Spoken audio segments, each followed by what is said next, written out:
Now, along with Darren Jackson, here's the voice of the White Sox, Len Casper.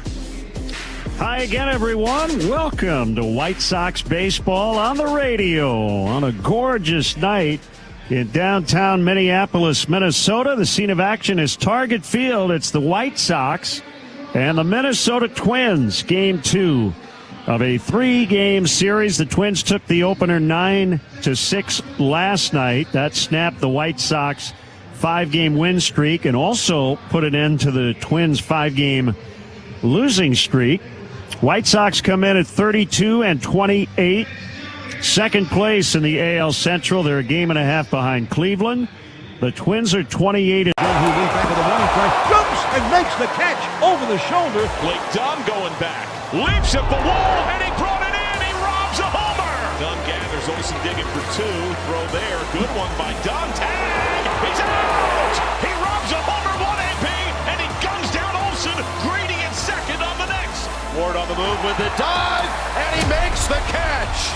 Coming hard. Diving catch by Schneemann. Marshall back. He's got it. Backing up Sajacy, nice play. 360 spin and a bullet. Back up the middle. Nunez will be able to tag the runner, and then throw to first. Bounce to second. Steer tough play to his right. Smooth pick. Pops to his feet. Is a leaping catch. How about the hops on Vladdy? Diving attempt and a catch by Varsho. Diving is Freeman, and he got it. To first. Torque at the line. Slides into position and sends us to bonus baseball. All your favorite games from MLB Play are back, bigger, bolder, and better than ever. Test your skills with daily puzzles like MLB Pickle, the Ultimate Mystery Player Challenge, and Immaculate Grip, where stats and strategy collide. Then in Spinball, build your roster, take on your friends, and compete for the weekly prize. Or be the first to beat the streak and hit your way to the $5.6 million jackpot. Plus, the all-new Daily Walk-Off. Lock in your players by category for the walk-off win. The game's official home for games is MLB Play. Only on the MLB app and MLB.com.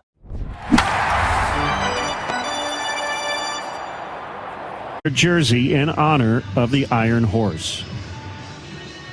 We'll keep you posted on all the other action, but our priority is the White Sox and the Twins. We'll get you those lineups next on the Hard Rock Casino White Sox Network. White Sox fans, there's only one way to enjoy baseball season, with a Surfside iced tea and vodka or a Surfside lemonade and vodka. Smooth, refreshing, and made for baseball, Surfside is the perfect match for a day at the ballpark or catching the game at home. Surfside is only 100 calories with 0 bubbles, so it goes down easy. It's not a seltzer, it's Surfside. Surfside, proud partner of the Chicago White Sox. Must be 21. Please drink responsibly. Commercial Tire Service has been serving Chicagoland since 1989. Family owned and operated, and with over 37 years of experience, don't hit the road without the right tires for the job you need done. Commercial Tire Service is the #1 choice for tires. Now open in Hammond. Commercial Tire Service offers a wide range of tires and sizes, and they have a rich history on anything that is rubber and rolls. Visit CommercialTireServices.com. Ready to finish what you started? At North Park University in Chicago, transferring is seamless. Bring your credits and complete your intended major, or choose from 6 accelerated, fully online programs designed with working professionals in mind. The warm Christian community welcomes those from all faith backgrounds, and students graduate ready to lead in schools, communities, and beyond. You'll be supported every step of the way to thrive in your chosen career. Apply today at northpark.edu.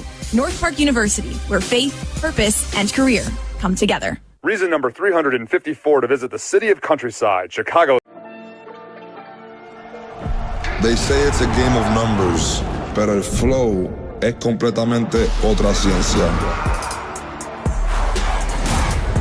Esto es flow mayor.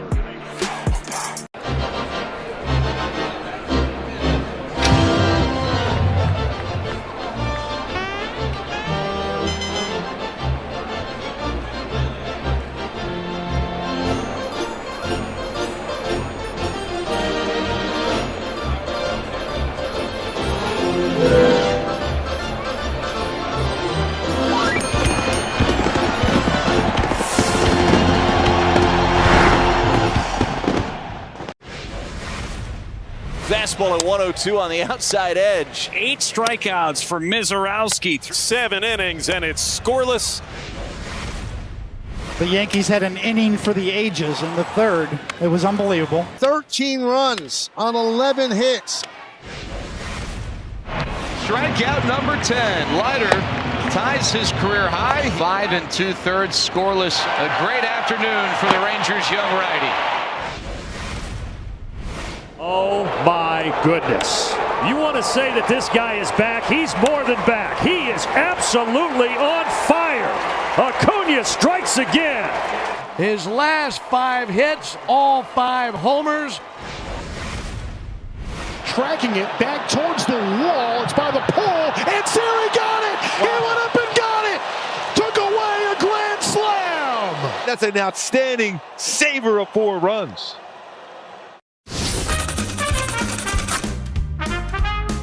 A sartorial issue here. There's the team name, Chicago Cubs, so it does work. It's got the right color. Yeah, it's gray. Maybe there was something went wrong with his other one. 1-1 to Marte in the air, right to the guy we just showed you.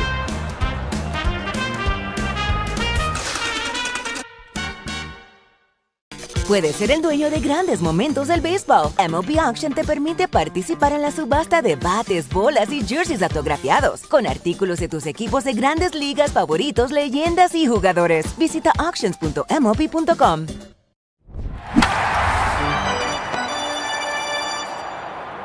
The Rate app gives Chicago fans an all-in-one wellness app with tools to build financial strength and guidance for fitness and stress management.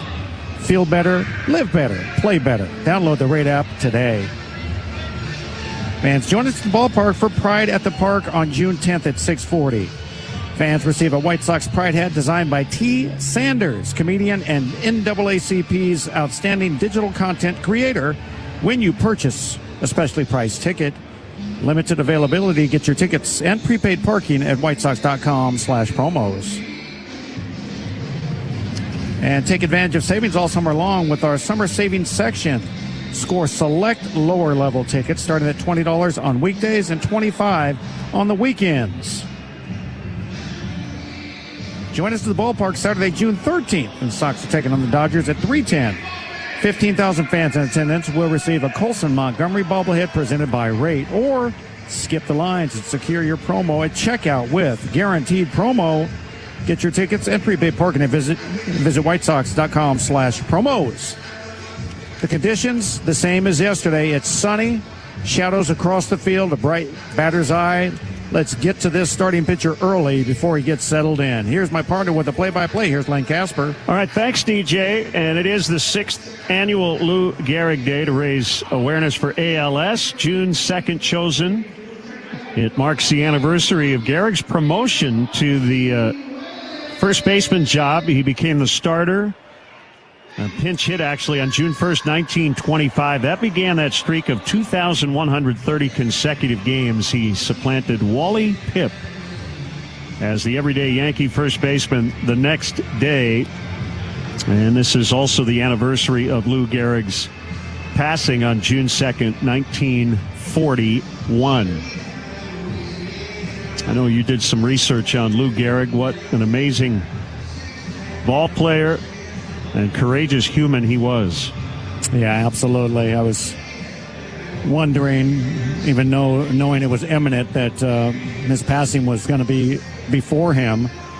You know, I said, let me look and see his last season playing, because he had to be playing under, the weather. Let's just say that. And yet at age 35, he still batted .295 with 29 home runs and 114 runs batted in. And then by age 37, he left us. So the man was truly the Iron Horse. 493 career home runs and a .340 batting average.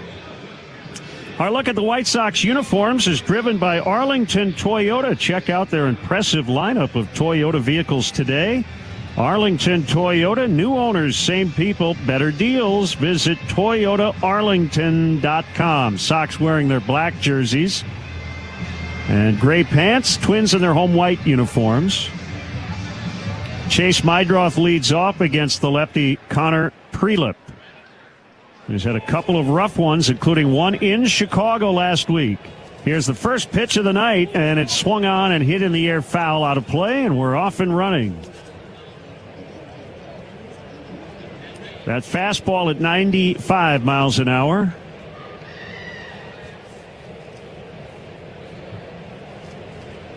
The kick and the 0-1. Check swing strike on a sinker. Prelip 6'2", 210. He's from Toma, Wisconsin, which isn't that far from here. And this is his 8th career start. Here's the pitch. It's down and in on a slider. 1 ball and 2 strikes. A lot of glare on the center fielder and right fielder to deal with on certain angles if the ball's hit to him. Well, 1-2. And Chase fouls one straight down into the right-handed batter's box.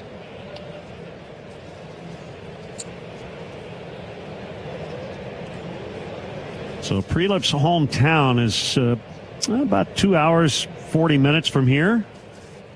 170 miles or so. There's a swing and a foul down the first base side. This will get into the seats.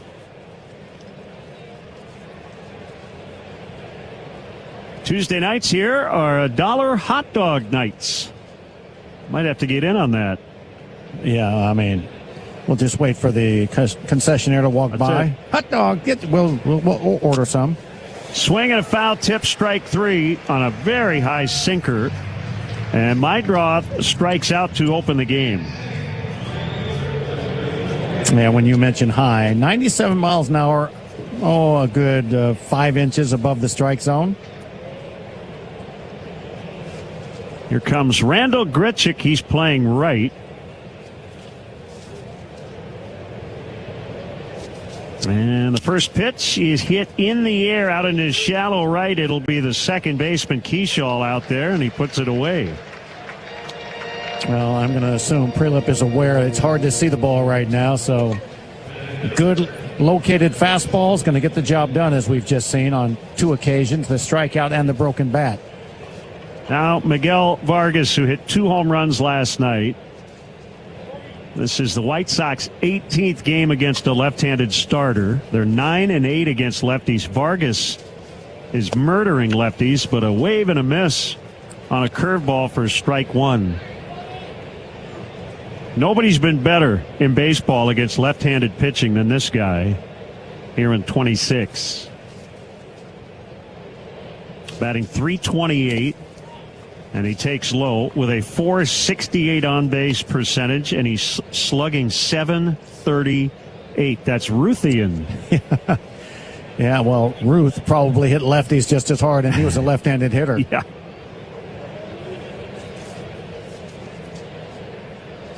The pitch, swung on and missed on a curveball. Babe Ruth hit .318 with an OPS of 1104 against lefties. See? He hit .351 with an 1184 OPS against righties. Sure. So it didn't really matter. That's it.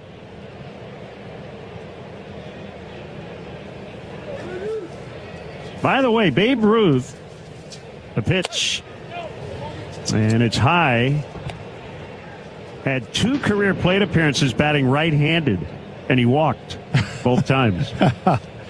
I love it. I mean, that couldn't have just jumped off the sheet at you. You somehow just saw that and it piqued your interest. Fouled, and there might be catcher's interference. Catcher's interference. First base. There we go. I guess so. John Tumpane made the call. Vargas' swing kind of got interrupted, and it's because he clipped the glove of Alex Jackson, who will be charged with an error. Yep, I mean, it was a late swing on a pitch that was close to him, and Jackson reached out there and had his glove knocked off by the swing. So 2-out base runner. And here's Edgar Carroll batting right-handed, and he chops to the third baseman. That's Brooks Lee. He'll charge, and he throws over to Clemens. And that's that. I'll have more on Babe Ruth batting right-handed when we come back. Nothing in the first from Minnesota on the Hard Rock Casino White Sox Network. Hey guys, it's Carmen. You know, when it comes to making a big decision, I believe in doing your homework. And even though you're dejected down 3. First pitch swinging. This ball's hit in the air to deep center field, and George Springer gets it over the wall for a home run. His extra base impact continues. Third home run of the postseason for Springer, and they've got 6.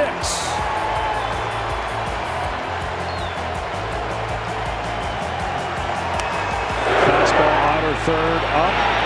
He's ready for it. All your favorite games from MLB Play are back, bigger, bolder, and better than ever. Test your skills with daily puzzles like MLB Pickle, the Ultimate Mystery Player Challenge, and Immaculate Grid, where stats and strategy collide. Then in Spinball, build your roster, take on your friends, and compete for the weekly prize. Or be the first to beat the streak and hit your way to the $5.6 million jackpot. Plus, the all-new Daily Walk-Off. Lock in your players by category for the walk-off win. The game's official home for games is MLB Play. Only on the MLB app and MLB.com.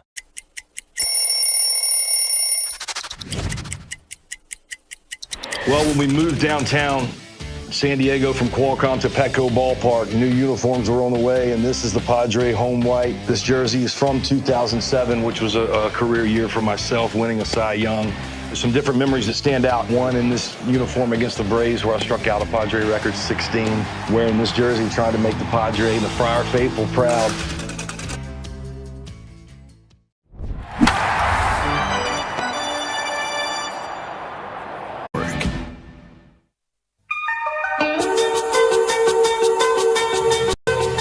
Our broadcast booth is brought to you by Bell Tire. If you can't find free air, free flat repair, and the lowest prices, find a Bell Tire.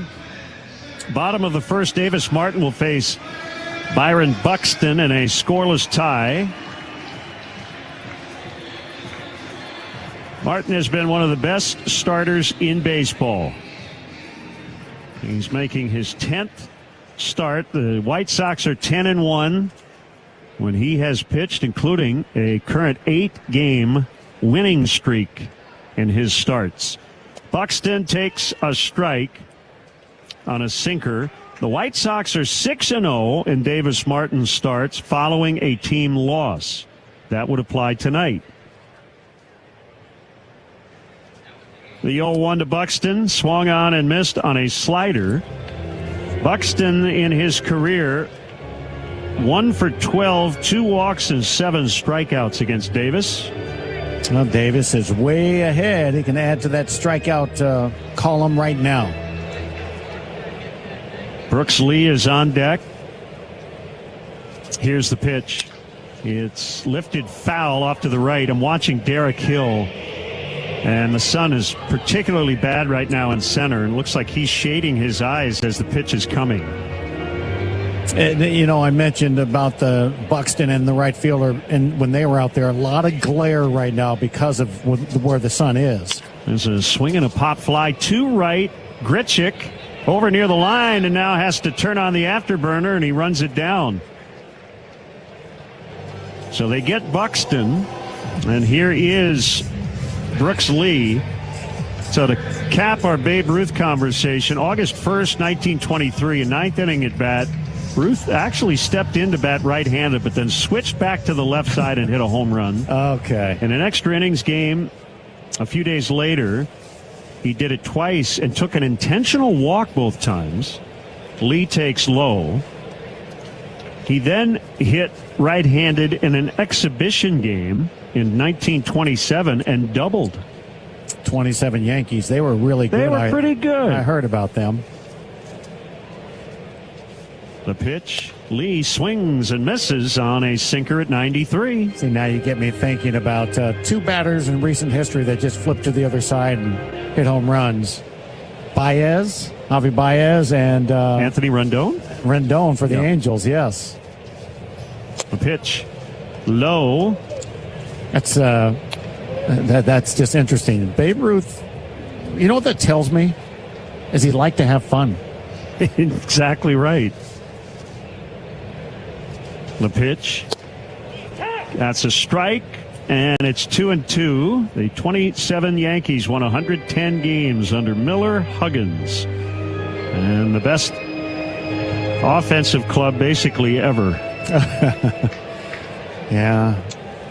They hit over 300 as a team. Crazy. 2-2 pitch, low, and Lee held on a check swing, so it's a full count. You mentioned they hit over 300, whereas I think the league average right now in Major League Baseball is 230 something. Yes. Team average. Oh my. Well, pitch. There's a swing and a line drive to right and a base hit. Grichuk kind of froze, and that low liner ended up bouncing out in front of him. So Brooks Lee has a one-out single, and that'll bring up Cody Clemens. Well, you can really tell that Grichuk is having a hard time seeing the ball out there off the bat. He had the one where he had to really come busting in hard on the high pop-up when he really understood what was going on with it. You got these shadows all over the place right now. He had to just hold his ground because he couldn't read it off the bat, so he had to play it on that hop. So a runner at first. Here's Clemens, and he hits a bounding ball to Meidroth. He'll get it to Acuna, and the relay is high, but Gonzalez on the bag. It's a double play. 4-6-3 to end that first inning. And a reminder, if the Sox win tonight's game, Walner Law will make a donation to the Greater Chicago. This is the biggest green light of all time. The way he's swinging the bat, tie ball game. And Alvarez hits it well and hits it deep to right center field. Back is Carter at the wall looking up. See you later! Second home run of the night for Yordan Alvarez. And this one puts the Astros up 3-2. Yordan laying waste to Rangers pitching. He has hit 5 home runs in this series. Gonna need some earplugs at this ballpark with Alvarez at the plate. Broken bat, drop in, base hit, they've done it again! This time, Cole Young, walk-off win once more for the Mariners! That gum bucket's been getting to work out recently. And Will Smith got the cut fastball, and what a rolling grab by Jorge Barosa. Wow. Barosa's got another one! Jorge Barosa! And the Jorge Barosa show continues in center field here in Arizona. Guided right side, Arroyo on the spin, smother! Got him! Oh, what a play in his big league debut! Good range, great arm, great play. Testing the limits of the drop. This is way back, and this is 3 in a row! The calendar flips, and the Tigers start flipping the ball into the seats. This guy's a great pitcher, just a generational type of talent. And he is putting on a show. That's his 8th strikeout. Ball game, and the Rangers win. Jacob deGrom, career win number 100.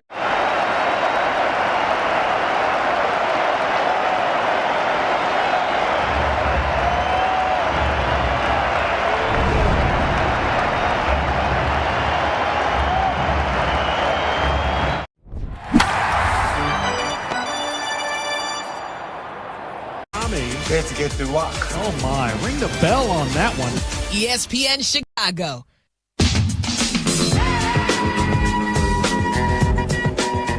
Top of the second, 0-0. Sam Antonacci basically swapping spots with Chase Meidroth. He's batting 5th, and he hits a chopper up the middle, gloved by the shortstop Gray, and he'll get the out at first base. So 1 pitch, 1 out. That'll bring up Derek Hill. That double play to end the first, brought to you by Steinhoppels. Their Memorial Day sale still happening. Save up to 30% store-wide. Steinhoppels, Chicagoland's furniture and mattress leader. Shop in-store and online at steinhoppels.com. Connor Prelip pitches to Derek Hill, and he misses the outside corner on a curve. Major League average going into play tonight, 241. So it has gone up a little bit as the weather has gotten better. Next offer is a high fastball, 2-0. Yeah, good point. Because that's true. Warmer weather, better hitting. Hill slightly bent at the knees as he waits. Checked swing on an inside pitch, and he went after it, according to the first base umpire, Brennan Miller, to make it 2-1. Real easy to be a little anxious if you've missed a few days. And when I say missed a few days, just kind of being unavailable. Yeah, I think Derek, who'll get a timeout here, would have appeared in a game or two that the White Sox won during that streak, but bothered by that back issue. He's got 3 home runs, all against lefties, and he takes down and in for ball 3, 3-1.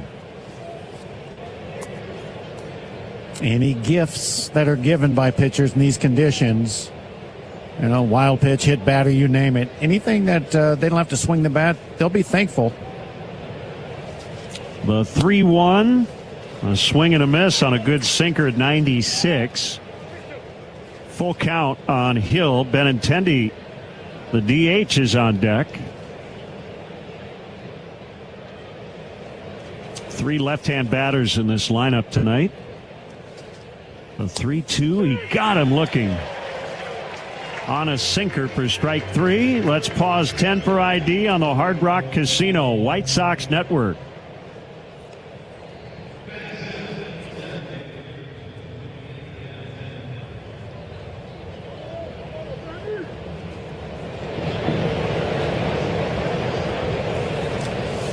So left matchup with 2 outs. We're in the second, and Benintendi swings and misses. 2 hits, including a home run last night. He walked, knocked in a couple. Continuing his good run here at Target Field. Foul tip, strike 2.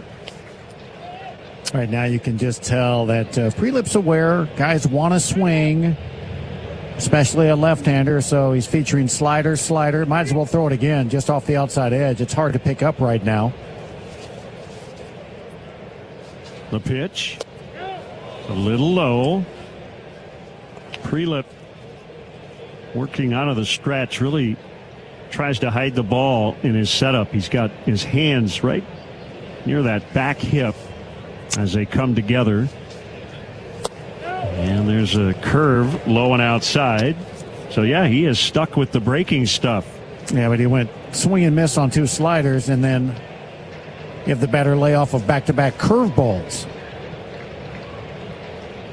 That sets up a 2-2 to Benintendi. Here it is. It's outside on a slider.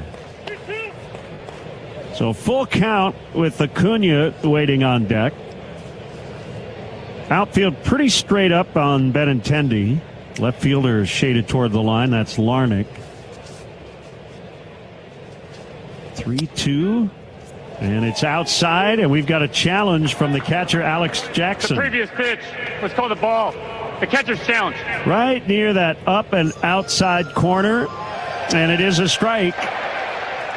Call's overturned. Minnesota still has 2 challenges remaining. And instead of ball 4, it's strike 3 after an inning and a half from Minnesota. 0-0 on the Hard Rock Casino White Sox Network. Tito's Handmade Vodka is America's favorite vodka.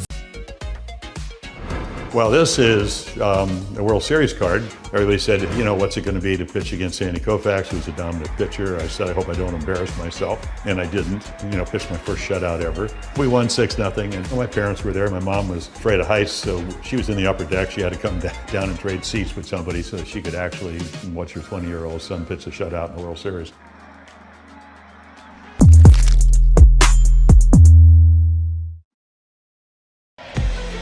Here he is, the big man. 12th start of the season for Paul Skeens. Skeens making his 67th career start. ZR8 on the season and even 3. His career earned run average 213. Here's a 3-2. Swing and a miss out in front of the sweeper. Skeens strikes out the side. He has fanned 5 of the first 6 batters he's faced tonight.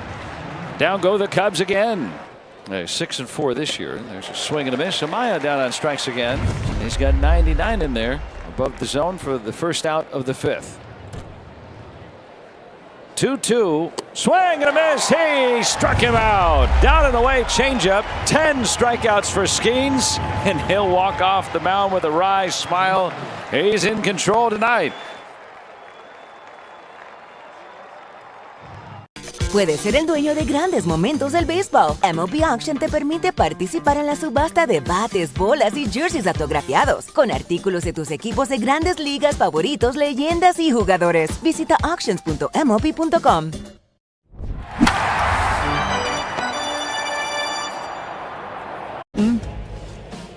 Gave up a hit, but faced the minimum 3 in the first.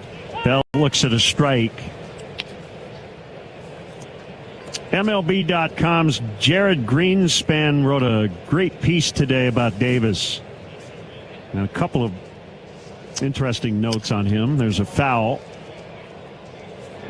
Martin is one of 4 starters with 6 different pitches that he throws at least 10% of the time. 5 of those 6 pitches average between 87 and 94 miles an hour. There's an outside fastball at 94. It's 1-2. The curveball is the only pitch that's out of that range. But within that small range of velocity, as Bell takes low, you give a batter a lot to think about. Yeah, and it's funny because the last time he was out there, one of the things that I remember pointing out that is leading to success is because of that variance is so close in speed, he's tunneling. Yep. He misses the inside corner on a sinker, and it's a full count. So that tunneling is, everything comes out of his hand looking similar in speed, and they're not major breaking pitches other than the curveball. So as a hitter, I mean, you better guess right because it's 5 options. 3-2 is line foul out of play to left. Bell hitting .225. He's got 5 home runs. And he had 2 hits last night.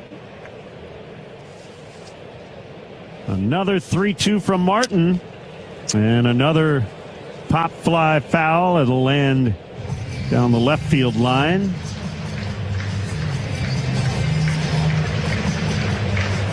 Larnach on deck, and then Austin Martin.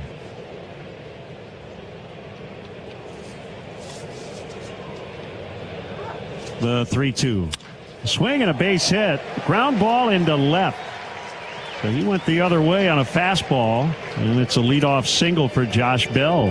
Yeah, but just a 2-strike cut down swing approach on a pitch that was away and just poked it straight up third base position, but the shortstop, third baseman was playing over at shortstop, so he was nowhere in the vicinity.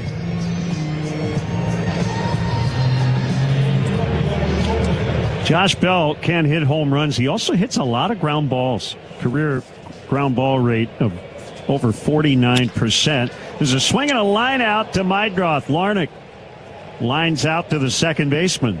1 down. You know, it's something we saw last night. Last night they were able to see the ball in these conditions, maybe a little bit better than the White Sox. And they picked up a couple of hits. They have a line out. They hit a hard ground ball to second, so they're seeing the ball okay. And that's not good because we need the shadows for the White Sox batters to start tearing into the pitcher. Austin Martin takes a strike, so a Martin-Martin matchup. When the Twins are humming like they were last night, they're a keep the line moving offense. Here's an 0-1. Fouled. They lead the major leagues in plate appearances with 104 and runs with 78 with the bases loaded. So they find a way to pile up traffic. And they did that last night. You just said it. They just, in those situations, they get the opponent on the hook and they don't let them off. They just pick up their hits. Except for last night. They had a grand slam. Gray's second grand slam of the season. The 0-2 pitch is hit on the ground toward the middle. Acuna will head to second. He'll step on the bag, and the throw to first was offline. Might have been late anyway. So they forced Bell at second. We'll get a look at a replay. Did you think they had a shot at first? I did. But Acuna couldn't speed the ball up. He did everything under control, a little couple side shuffles, and a throw right on the money. Yeah, it would have been in time. High. Probably they get him. But he also knew he had to rush it, so the throw went a little bit off the mark because of it. So they do get an out. The Twins upgrade in terms of speed at first, and Luke Keyshaw hits a fly ball out into shallow left center field. Antonacci dives, and he catches it. Okay. He's done it again. That man's got wings. He can fly. He has done it all season long for the White Sox pitchers. So Sam Antonacci helps out his pitcher. And through 2, 0-0 from Minnesota on the Hard Rock Casino White Sox Network. Your heart. Oh, I got Soto. All right. Who? Austin Barnes. How do you like rings? Okay. All right. Young Jackson Holiday, just wait. Jackson Holiday's good. Rick Cerrone, great hitting coach now. Yeah, Tony Gwynn. All-star. That's good. That's Spring a good break. card. Oh, these are like real ones. There's gum in it. 87, baby. These are. This gum's from Is this actually 1987? from 87? Go ahead. Take a piece of it. That's 1987. Oh my God, that is gum. It's gum. I'm not taking a bite of it. I'm not taking a bite of it either. The people are welcoming, they're loving, they're caring. So if you're looking for a familial feel, definitely Asheville. It's Asheville. That's all you got to say. Yeah.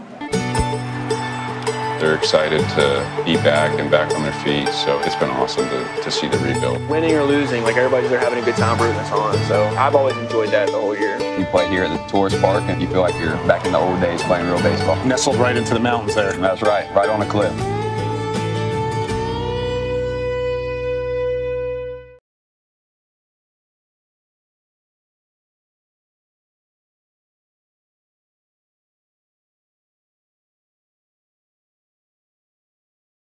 Matt Olson. Olson swings and clubs one. High in the air to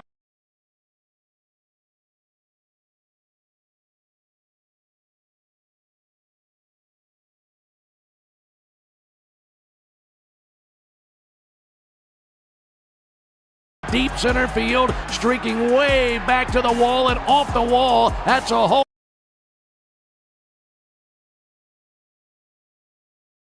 run above the yellow line.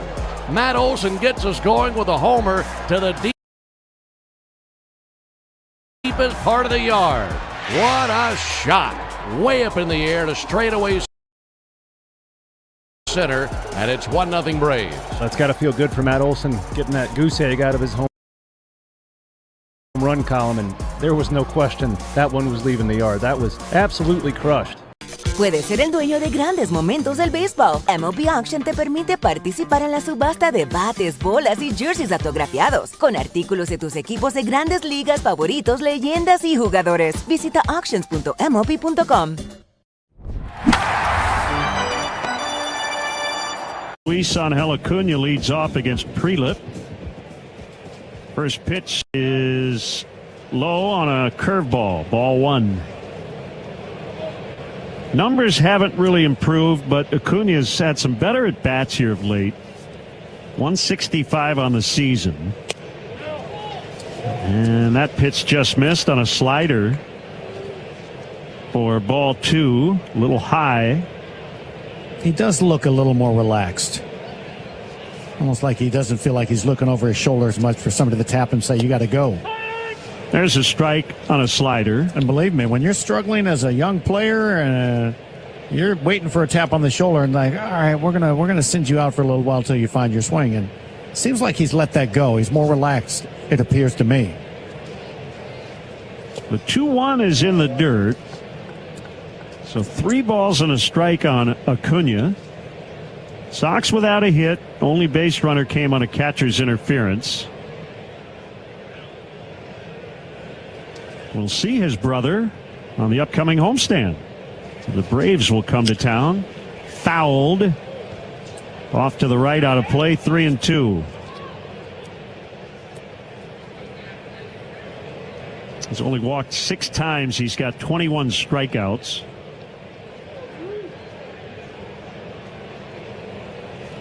Prelip ready to work.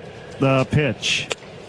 It's high and outside, and he walks Acuna to open the third. You say what? How many walks was that? Now 7. There we go. A 1 ticket plus a free meal. Grab your family and head to the ballpark with a family pack starting at $21 to select games. Each ticket purchase includes a hot dog, a drink, chips, and a cookie. Visit whitesox.com/family.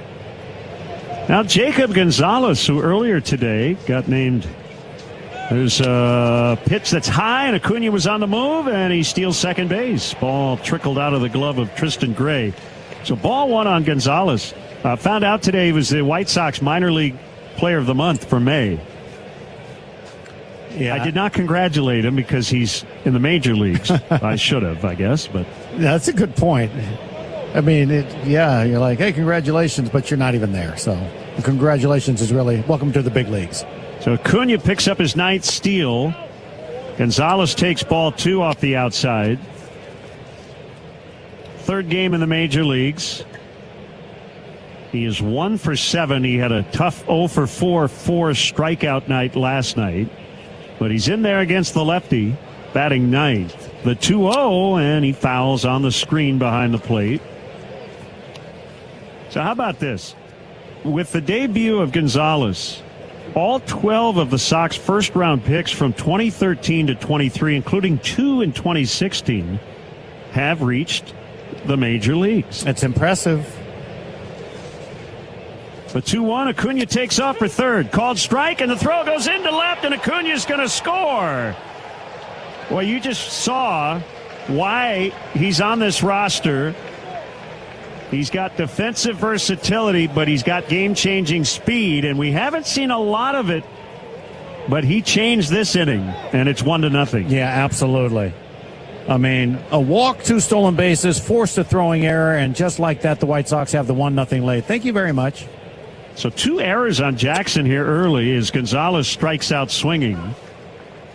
And when I say we haven't seen a lot of the game-changing stuff, he just hasn't been on base a lot. But that walk got him aboard, and then he did the rest with his feet. Oh, absolutely. And I like the aggressiveness in that situation. He had been kind of showing that he wanted to steal, and he was not going to be denied. So the Sox steal a run. Meidroth takes a strike.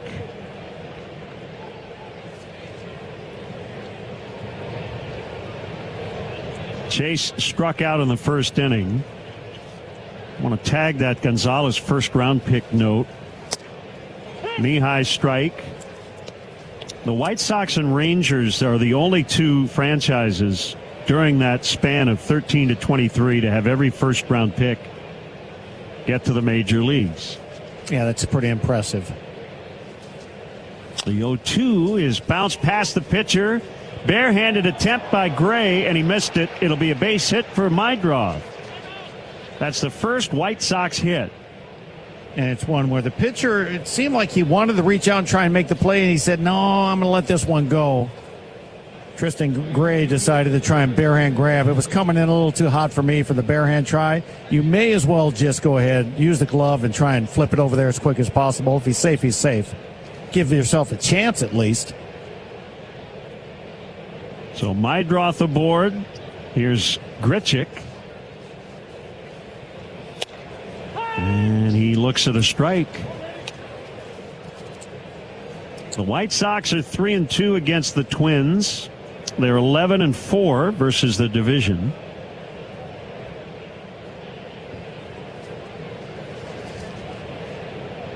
The pitch. Inside. You'd love to see that little infield hit led to some power off of the bat of Grichuk. He's the guy you want up there almost every time with men on base because he does have extra base power. Deepest outfielder right now is the right fielder. Throw over Meidroth back. That's Austin Martin. He's probably only about 12 feet in front of the warning track. And it's interesting to me, is because of Grichuk hitting the home run against him at our place to right field, or is it because he's just having trouble seeing the ball out there? The 1-1 is fouled. And a lot of times, it's all about the comfort if you're not seeing the ball off the bat very well because of the shadows and sunlight, everything that's going on. Do you prefer coming in because you can't see it well, or do you have a delayed reaction and you can't go back in time? You can tell that he feels he'd rather be by the warning track. Well, we talked about the outfield stuff earlier. The 1-2 pitch is lined out into the alleyway in right center. Buxton over to pick it up. Meidroth to third. He's going to be stopped. Grichuk to second with a double. Buxton did a run-saving grab on that ball in the gap. Gets by him. Mydroth scores no problem. And in his first game back, Buxton in his speed, no problem cutting one off in right center field. Yeah, Buxton is playing center for the first time since May 23rd. Pete Mackey, the pitching coach, will head out before Vargas bats. That double is sponsored by Tito's Handmade Vodka, America's favorite vodka for a reason, distilled and bottled by Fifth Generation Inc., Austin, Texas, 40% alcohol by volume. Savor responsibly. I think I did these numbers in spring training. Outfielders are playing way deeper on average than they used to because the general philosophy is slug. You don't want teams hitting extra base hits, so you'd rather take away a double than a bloop. But do you think that off-field corner guy sometimes plays too deep? Because there are a lot of bloop hits the other way. Absolutely. I mean, if I'm playing right field, you know that's the weak side. The power side's the pull side. So you should be playing the most shallow compared to any other outfielder. Infield in. And Vargas takes low. I wonder if they'll work around him to see if he'll chase with first base open. And Vargas, you mentioned the great numbers against left-handers so far this year. I mean, it's something that we need to continue. Vargas with a base hit to left. Mydroth scores. Grichuk rounds third. He's going to score. It's a 2-run single. And it's 3-0 White Sox in the third. Well, it started with the walk and the aggressiveness of Acuna, and it's just continued with the top of the order. Hit after hit after hit. Yes, 3 straight. And the White Sox have a few runs now because of it. Edgar Caro batting, still only 1 out. Boy, has Vargas stepped up after Murakami got hurt. There's a base hit left field for Edgar Caro. Vargas will stop at second. Edgar loves this ballpark. He's now 11 for 28 at Target Field. Well, he feels better. I mean, think about it. He's getting the barrel out to pitches that he just was not doing for a month and a half. And the last couple of weeks, last 10 days or so, he's getting the barrel out. He's getting hits. He's getting confidence, right? I mean, these are all things that a young player needs to be successful, and he's now turning it into some positives. That brings up Antonacci, who made a big diving catch to end the Twins' second. And he hits a foul fly to left out of play. It's funny when you think about somebody like a Caro, so young and struggling and failing, and we don't know what level of stress he's feeling when he's failing like that. But I mean, every individual's got his own level of what he thinks is failure compared to somebody else. We might look at it like, no, you're still doing well. Now throw to second by the lefty Prelip, and Vargas back in plenty of time. Might have somebody like Tony Gwynn that hits 320, and to him that's a failure. I only hit 320, and everybody's like, shut up. Aaron Judge, not hitting or competing for the MVP. To him, it's like, shut up. We're just happy to be in the league. The 0-1 is inside on Sam. So isn't that amazing when you realize how you can look at some of these players down there, and our assessment of failure might not be the same as theirs. Yep.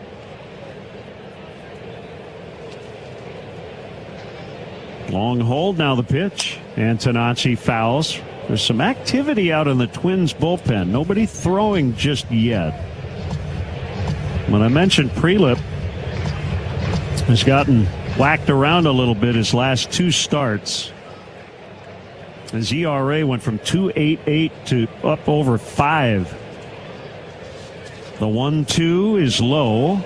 The Sox got to him for 6 runs and 4 1/3 last time he pitched. So all of a sudden, feeling pretty good to start this game.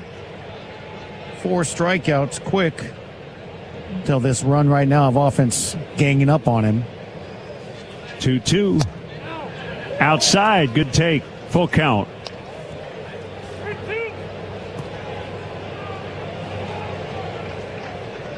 Twins acquired right-hander Justin Lawrence yesterday from the Twins, or from the Pirates rather.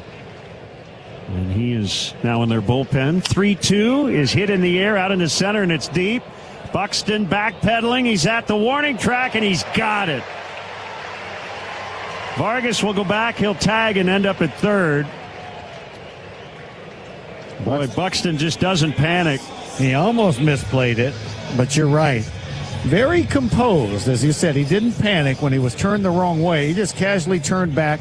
No speed turn. He just kind of made the move and then grabbed it and smashed into the wall. He did not think it was going to carry that far. So Hill will bat with runners at the corners and 3 home.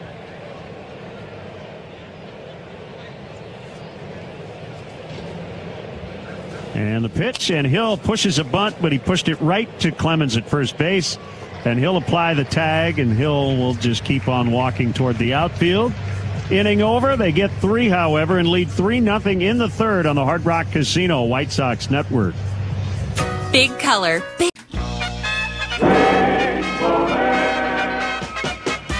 Go-ahead run. Ramirez at second base. First base is open. And now Williams intentionally walked Cabrera. Line drive to center field. A base hit for Cabrera, who swung at that pitch. Williams didn't get it far enough outside, and Cabrera alertly swung at it. Well, Little League right here. It happens in Little League when you don't get the ball out. Now the Marlins have the lead in the 10th.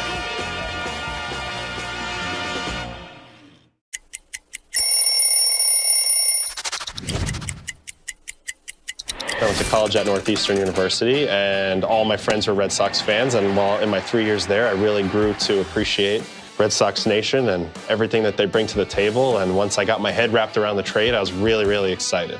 I think they have one of the most iconic logos, these 2 Sox right here on the sleeve. I love keeping it simple, really fond of the font, and I think it's a really cool look.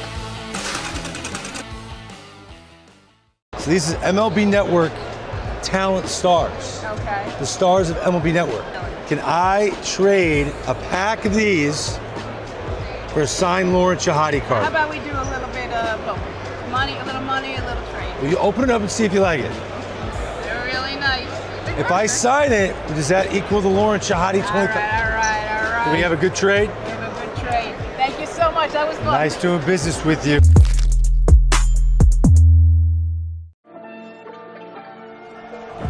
They say it's a game of numbers, pero el flow es completamente otra ciencia. Esto es flow mayor.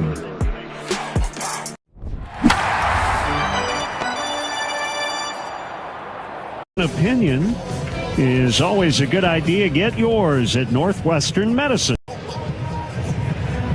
Davis Martin's got a 3-0 lead. He'll face Tristan Gray in the bottom of the third. Gray hit the game-turning grand slam last night. As DJ mentioned, his second already this season. Left-hand batting shortstop takes a strike.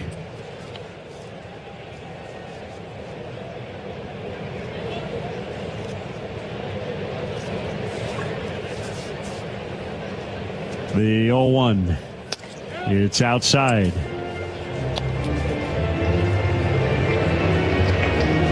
Martin, a Texas native, 6'2", 215 pounds, making his 56th career start.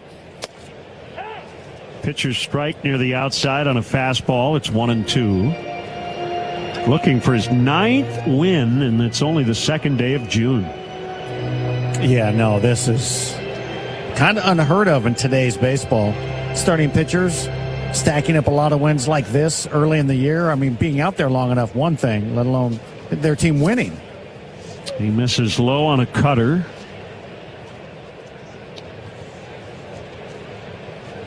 He came in with a whip of 0.990. That's elite. Anything under 1 is really good. Swinging a hard ground ball under the glove of Meidroth. He tried to backhand it, and I'm guessing that'll be a base hit for Gray. Well, maybe just because he never touched it, but he was there to make the play and just didn't get the glove down, just stayed down on him.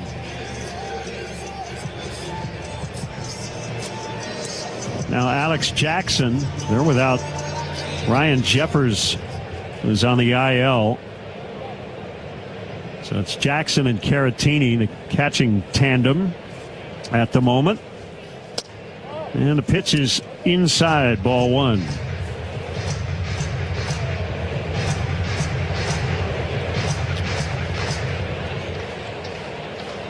Just his fifth game, Alex Jackson. He's 3 for 13, and he swings and misses on a sinker. That sinker down and in's designed to get the ground ball on the left side. Left side of the infield is pinching toward the line. Third baseman's toward the line. Shortstop's toward the hole because of them pitching him in. A balk has been charged to Martin. He did not come set yet. Did he just flinch? I didn't see it. Looked like. Oh, he said he was doing the pitch comp thing because it's on his glove. Yeah. I'm not real happy about that balk call. No, he's not happy because he's trying to say he was going to, as you said, the pitch comp, but it already established that his glove was somewhere. And when you start your hand towards your glove and don't go get the baseball, it's a balk. That's exactly what happened. Jackson shows bunt, takes outside. And, you know, as innocent as that was, because he didn't get the sign that he wanted from his catcher, he went ahead and tried to go ahead and change it. That didn't work out. The 2-1. There's a bunt. Picked up by Davis. Gonzalez has to go back to the bag, and he missed it. Missed the bag. He was trying to locate it with his foot. Yep. He could have tagged Jackson, but he was dead set on finding first base, and everybody's safe, and they're at the corners. Yeah, there's, you know, some inexperience by Jacob Gonzalez. He didn't know where he was. He came in for the bunt, and then he kind of backpedaled all the way back in the first base area. Thought he was by the base, and he was wrong. That's why you just reach out and tag. The runner wasn't past him. Catch it and apply a tag, and that's that. So some trouble here. Now Buxton, that's a base hit for Jackson. Buxton takes low. Ball one. Well, that's a generous base hit, and we saw one yesterday that should have been probably a hit, and it was given an error. So interesting, because, you know, that's one where it's a fielder's choice and an error by not covering the dang base. Yeah, I probably would have gone sacrifice and an error. Yep. There's a foul on the ground behind the plate.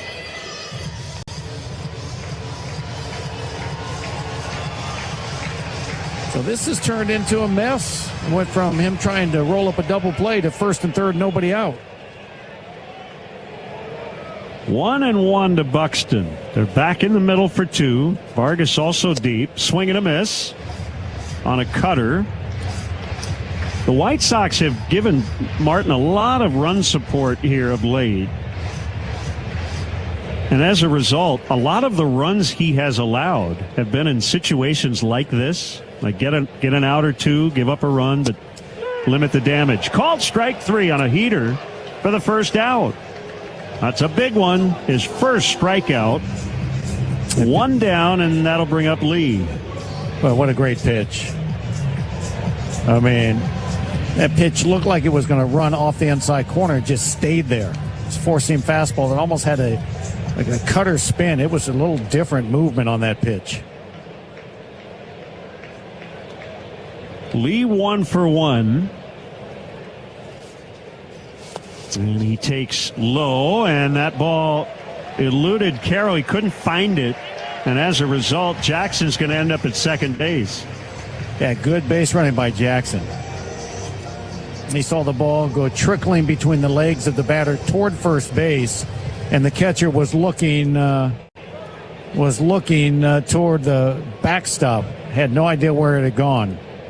So second and third, and a 1-0 coming, and it's grounded foul. Davis is going to have to just remain composed. This has been an inning that's been a little stressful in different ways. Fieldable ball that started the inning turned into a hit. A bunt that should have led to another out. A wild pitch that, well, was in the catcher's glove almost. Lee hits a pop fly out into left. Antonacci will make the catch. Great tags. Hill scores. A throw went toward third. It's a sac fly for Brooks Lee, and it's 3-1. So there's that swapping out for a run.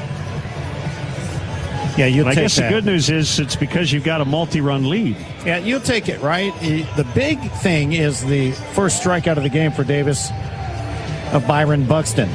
That was key. Now that you're on the cusp of getting out of this inning, just need a big out here now of Clemens.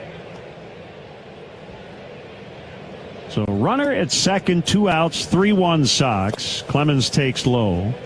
The big difference this year from last year is because the White Sox struggled to score runs last year, giving up a run early was a big deal. This year, because of the offense and the slug, you feel like if you give up one but you limit the damage, you've got a chance. Swing and a miss. And that's psychologically huge for a dugout. And you think about it, to start the year, we weren't even talking about stuff like this. This has all gone on over the last month and a half. First couple of weeks, you didn't feel like, okay, they're going to keep scoring late in games. Right. 1-1 is off the outside. I mean, this team is now consistently for the last month at least, been in almost every game, it feels. An isolated game like last night will jump up, but almost every other game they've been in, and most of them they've won. The 2-1 pitch, and Clemens fouls. Contributions throughout the lineup. Bullpen has been really good. Got openers that have stepped up and gotten it done, with bulk guys coming in behind them doing great. Starters that have been doing. It's just been a real good team. 2-2 in the dirt, knocked down by Caro. Davis shook off Edgar about 4 times before he threw that pitch. So he's probably a little nervous to go to his pitch comms device now after that balk. Another shake off. Now he's ready. The payoff. A swing and a fly ball out into center. Hill is back on it, and he's there, and he's got it. Nice job by Martin. Good inning management. And he'll have a quick.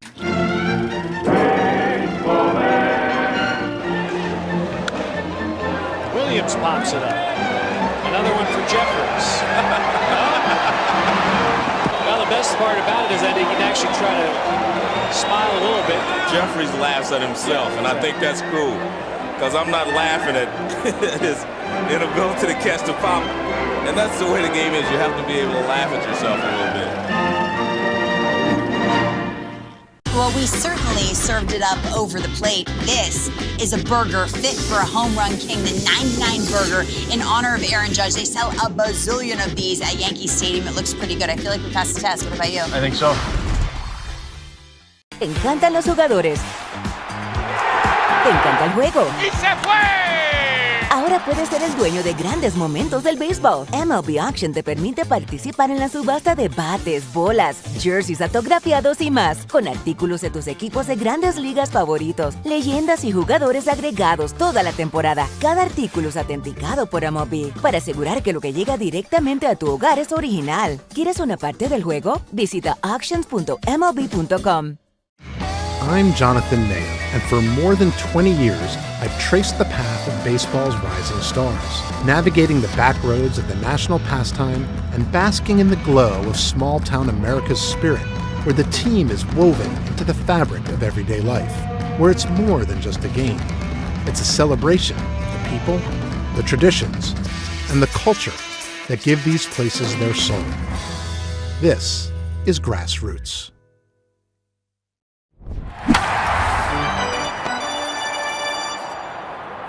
Home for sports. ESPN Chicago.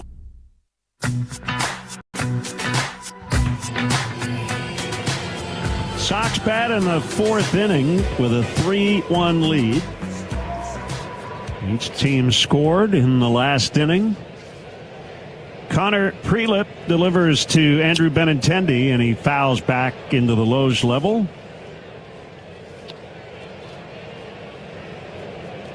3 runs, 4 hits, no errors for the White Sox. 1 run, 4 hits, 2 errors by the Twins. Benintendi takes down and away. Seesaw affair at Yankee Stadium. New York with a 4-3 lead over Cleveland in the 5th. Sox are a game and a half out of first behind the Guardians. Benintendi fouls. 1 ball and 2 strikes. Right now, the hitting conditions are good. So this is time to start clubbing Prelip like they did in Chicago. A 1-2 is hooked on the ground, foul up along first. Barehanded pick by Jose Lejer, the first base coach. And the Rate Club awaits all-inclusive in-seat service, complimentary parking, upgraded seating, all from the 200 level behind home plate. 312-674-1000, the number. Swinging strike 3. Benintendi is out. That slider seems to be the pitch to Benintendi that's going to give him problems from this left-hander. Prelip picks up his 5th K. That'll bring up Acuna. He kind of manufactured his own run in the 3rd. He walked, stole 2nd, stole 3rd, scored on an overthrow to 3rd by the catcher. And he hits a 1-hopper glove by Tristan Gray at short. What a play.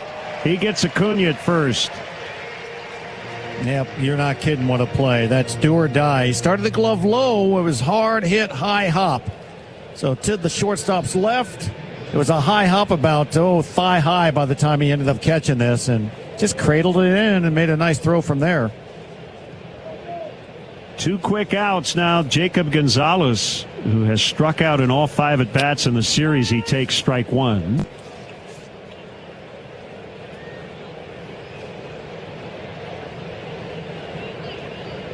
The left-hand batter waiting on Prelip. The 0-1 is outside.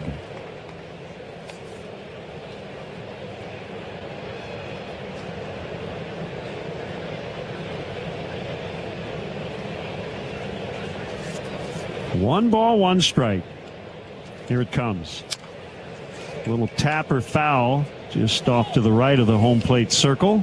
Right about now, you can probably feel that Gonzalez is going, oh no. Because he has 2 strikes again, and as you mentioned, he's struck out his last 5 times up.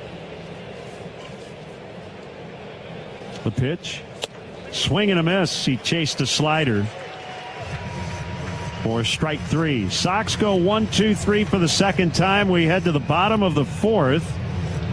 Sox 3. The Arizona Diamondbacks are striking back after a slow start, and it's largely thanks to one of baseball's fastest men. Corbin's on the run. He's going the distance. He's going for speed. Corbin Carroll has been playing like an MVP since his debut in 2022, but in his 4th full season, he's taken his game to a whole new level. This guy's unbelievable. He's unforgettable. On Sunday, Carroll put together one of the best games of his career, going 4 for 4 with 2 triples and a 9-1 D-backs win. That put Carroll at 8 triples for the season, twice as many as any other player, and 51 for his career. He's the reason why you come to the ballpark. Watch him hit and watch him run. He became the 2nd fastest player of all time to reach 80 homers and 50 triples. Only Hall of Famer Lou Gehrig did it faster. Carroll's on pace to lead the majors in triples for the 3rd straight season, and he's only 1 triple away from tying the Diamondbacks club record of 52. The first thing people realize is the history of Montgomery, and that history is real. So while that history is in the past, it also helps us move forward in a positive way. Just like a lot of other of the 120 minor league teams, the baseball is not what we do, right? The Tampa Bay Rays do a phenomenal job of sending amazing athletes here, and we let them handle the baseball, and we handle everything outside the line. Puedes ser el dueño de grandes momentos del béisbol. MLB Auction te permite participar en la subasta de bates, bolas y jerseys autografiados, con artículos de tus equipos de grandes ligas favoritos, leyendas y jugadores. Visita auctions.mlb.com.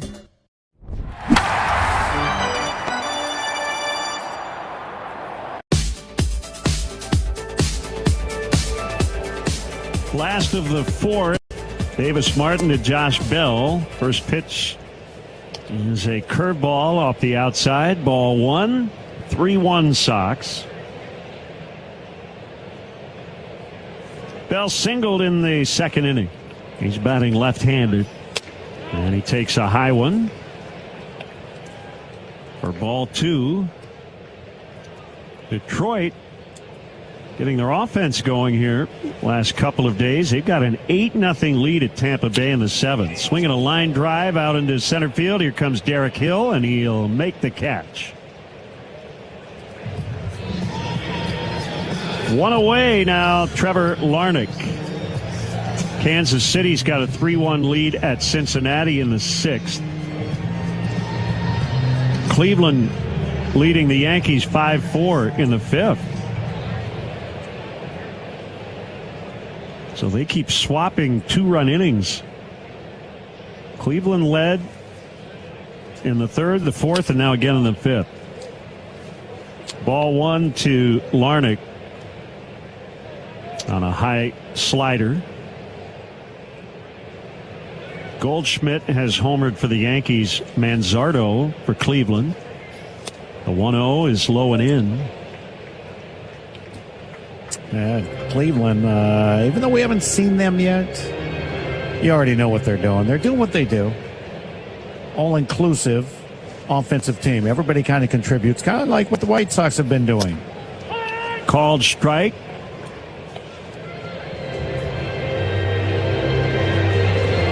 The Guardians averaging just over 4 runs per game. They've got a 3.74 ERA as Larnach deposits one into the corner and right. Grichuk will collect it on the warning track. Larnach's got a double. 1-out double, Trevor Larnach. Got a cutter to his liking and get his arms out and around the pitch. It was down the middle. And I see a lot of highlights of baseballs that are down the middle get hit hard. You know, guys miss their location. Even though that was maybe meant to be down the middle, it was meant to be out of the strike zone low. But you make mistakes over the heart of the plate in the big leagues, well, you usually pay for it. Austin Martin takes low. Jose Ramirez off to a very good start. Brian Rocchio, their shortstop, is having a nice season. He's batting .293 with a .789 OPS. Martin hits a foul in the air down the right side, out of play. And then on the pitching side, lefty Parker Messick is 6-1 with a .221. Gavin Williams is 8-3 with a .307. Yeah, usually they've got the pitching. Cade Smith has 20 saves already. Hello. He'll be an all-star pretty much. Stephen Kwan, last time I checked, was not Stephen Kwan that we're familiar with. Yeah, batting .207.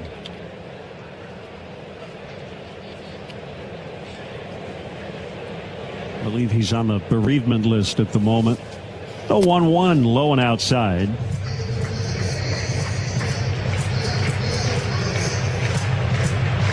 Well, we'll see the Guardians finally later this month. Now, Kwan is in their lineup tonight. So he was just activated today. Low and outside from Martin to Martin. It's 3-1 on Austin. Davis going to his pitch comms device before he gets on the rubber now. Trying to indicate to his catcher what he wants to throw without being called for a balk. The 3-1, and it's wide for ball 4. So that's his first walk. 2 on for Luke Keeschall. This Lou Gehrig's day. Join the White Sox in their fight against ALS. Visit MLBtogether.com/4ALS to bid on the White Sox commemorative bat. It's signed by Colson Montgomery. Join the fight against ALS today. 3-1 Sox. Twins have 2 on with 1 out. And Keeschall takes a strike. Want to welcome our listeners tuned in on 95.9 FM in Michigan City tonight.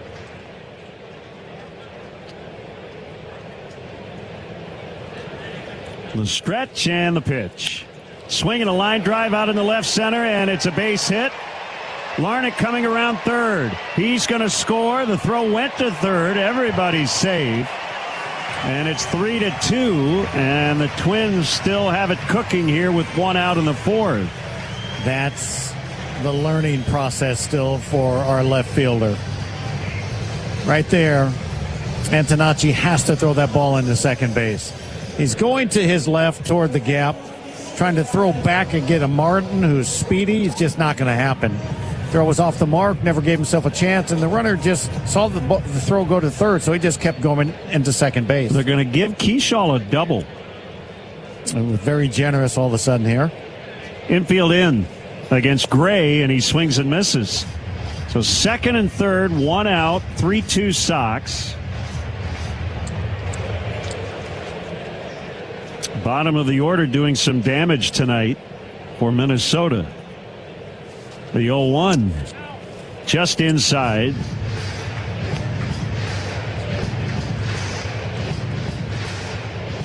Yeah, you got to realize that Davis Martin's last start was against this team.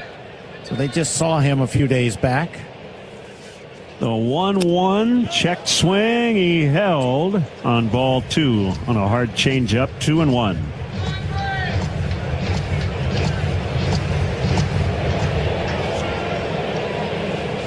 Martin, the tying run at third. Keyshaw, the go-ahead run at second. Gray fouls on a curveball, 2-2. Gray's reaction after fouling that basically almost through his legs back to the first base dugout. He was not happy because it wasn't the pitch he was really looking for. Almost fouled it off Gray's anatomy. Yes, he did. The 2-2 is lined in the left, a base hit. Martin scores. Keyshaw coming home. The throw by Antonacci's cut off by Martin. He'll throw to second. Safe there is Tristan Gray. And he just gave the Twins the lead. It's 4-3.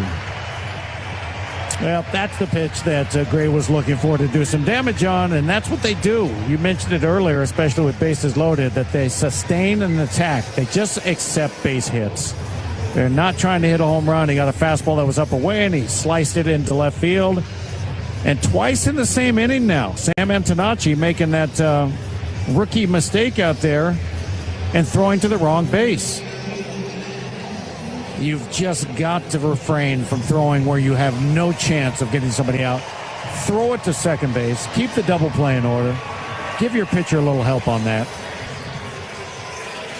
Zach Bove just made a quick visit to the mound, and the batter's Alex Jackson. So the Twins all of a sudden lead the game 4-3. And Jackson fouls. This copyrighted broadcast is presented by authority of the Chicago White Sox and may not be reproduced or retransmitted in any form. Plus, the accounts and descriptions of this game may not be disseminated without the express written consent of the Chicago White Sox. Foul tip, strike two.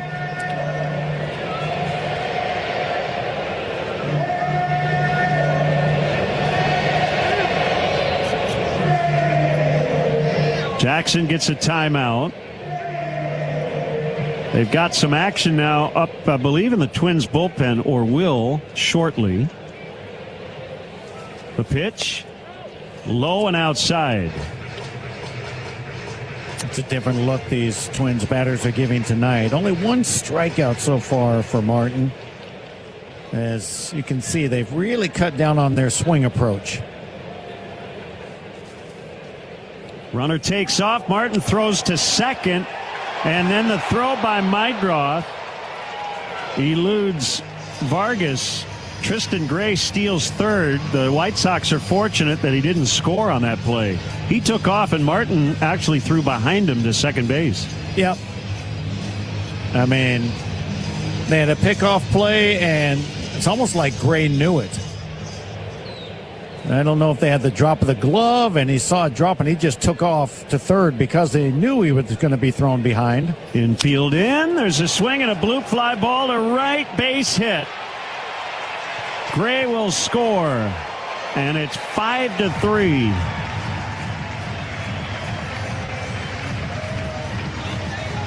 Alex Jackson's 2 for 2 tonight. Well, quite a few things that could have been controlled better in this inning. Not a hit like this, but the stuff on the base paths where you're allowing the extra bases has just got to stop. White Sox are still in this game, obviously. They can score more than 5 runs. They do that pretty regularly, but you got to stop them now. Bell lined out to open the inning, and every batter since has reached base. Byron Buxton takes one off the outside corner. And a pitch like that by Davis Martin is something we don't usually see, way outside. Yep. Like he was being very careful not to make a mistake. And one of the things we've talked about with Davis is he has truly had faith in his ability to not worry about these situations. But he's human. And all of a sudden, with things going poorly behind him as well, maybe he's just going to try and do too much on his own. The pitch. Low and outside. So I saw some activity out in the Twins bullpen. Nobody up yet. There's some stretching going on in the White Sox bullpen. Yeah, pitch count now at 71 for Davis. 5-3 Minnesota. They've got a runner at first with 1 out.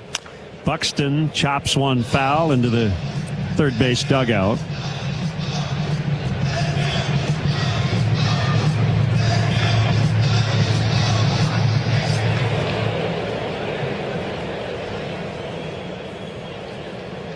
Two and one, the pitch. Swinging a ground ball, base hit.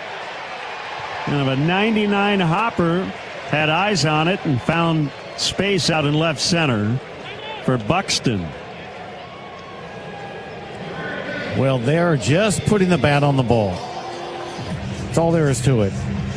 Hardest ball hit right now is the Trevor Larnach double to right field and the line out by Josh Bell. Other than that, it's a lot of just softer contact leading to hits.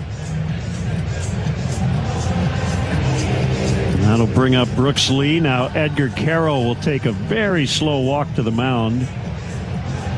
Try to give Davis a breather and give Sean Newcomb some time in the bullpen. He's now up and loosening.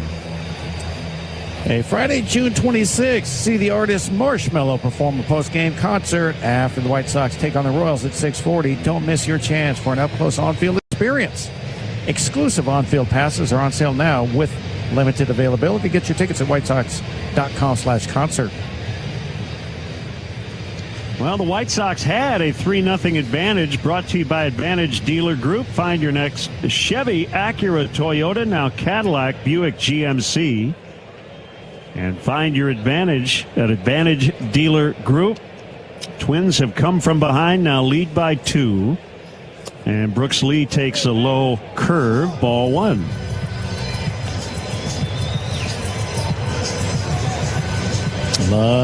Just love to get a double play right here, but they keep hitting it where they're not. The pitch, swinging a hard ground ball right to Mydroth. He'll get it to Acuna. 2, 4, 6, 3. You dialed it up, and the White Sox delivered. Thank goodness. Boy, did Davis Martin need that. 4 home for the Twins. They lead 5-3 after 4 on the hard. Yogi Berra was an 18-time All-Star and 10-time World Series champion. This is the only perfect game in World Series history. You ask him about it, and he would say, it ain't been done before, and it ain't been done since. David Wells was perfect on May 17th, 1998, Beanie Baby Day. It's not the pitcher that's calling the game, it's the catcher calling what pitch to throw. Home plate is 17 inches wide. And so he said, well, if it's more than an inch, and it was a lot more than an inch, then it's an illegal bat. Well, he's out. Yes, sir. He is out. Look at this. Keep it down a little, will you, please? Okay, Yogi. Casey Stengel and the other touring ball players met the King of England. Of course, with my English, we had a little trouble understanding each other. As Yogi said, when you come to a fork in the road, take it. Go to baseballhall.org to plan your visit to the National Baseball Hall of Fame and Museum in Cooperstown, New York, and catch every episode of Hall of Fame Connections on MLB.tv. That's Junior Caminero. High shot back into deep center field. Perez still on the move, and that baby is gone. Home run, center field, off the bat of Junior Caminero. And the Rays put on a little power show. Number 14 for Caminero. 422 feet off the bat of Junior Caminero. Right through the dugout, and hopefully that gets him going.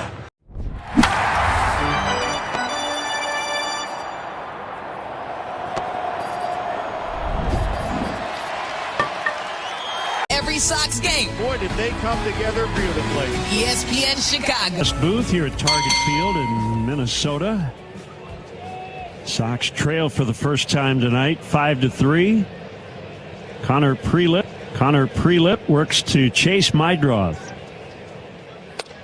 And the first pitch is off the outside corner. Mydroth's 1 for 2 with an infield hit and a run. Here it comes.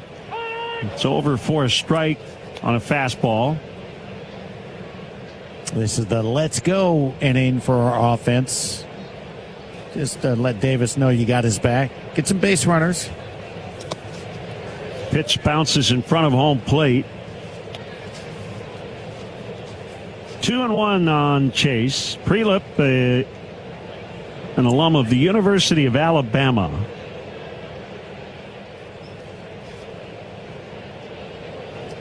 A pitch.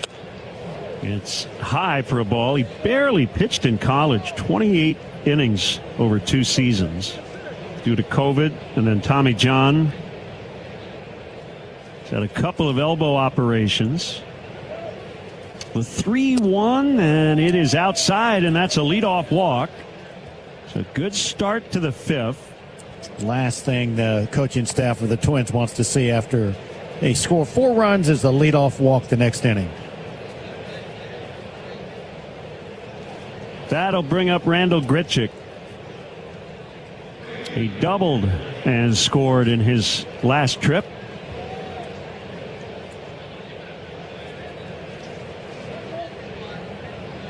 The pitch inside, and he just darted out of the way of that hard fastball. 1 ball, no strikes.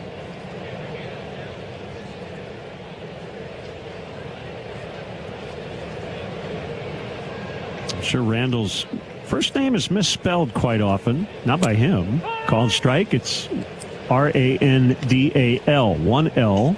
Normally that name would be spelled with double L's.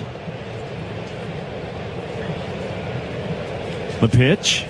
He swings and hits a bouncer to Gray. They'll get an out at second, and the relay is a little late. So Mydroth is out.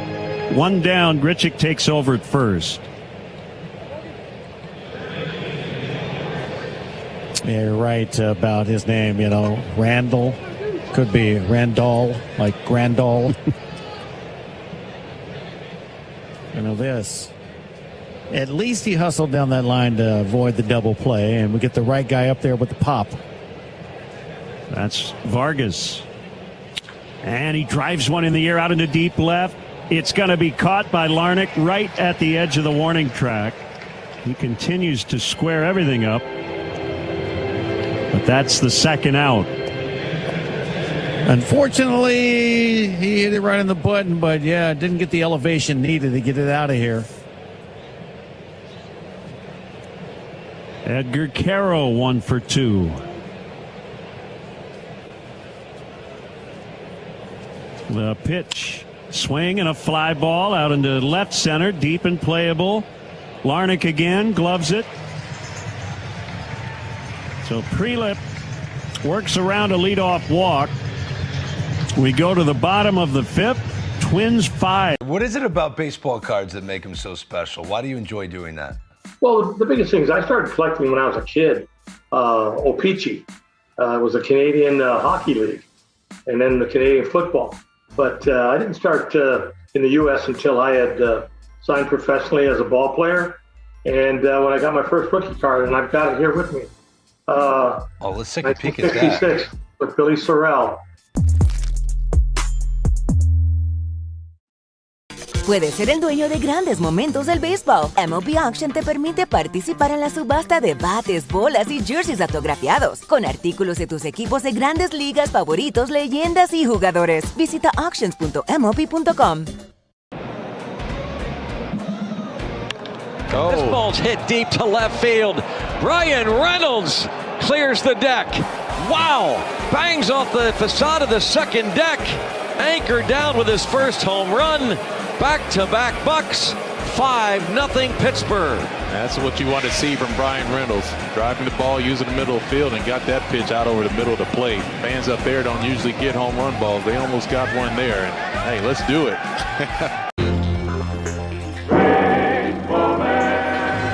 outs, 2 strikes on Reggie, and you've got to know he's going to get the super sinker. The set, here it comes. The sinker swung on and missed. Reggie is fuming and Dale Ford. Reggie's been ejected. Reggie Jackson has been thrown out of the game. And now Reggie comes back. He's got a bucket of ice, and he's spreading it all over the AstroTurf. He can't believe it.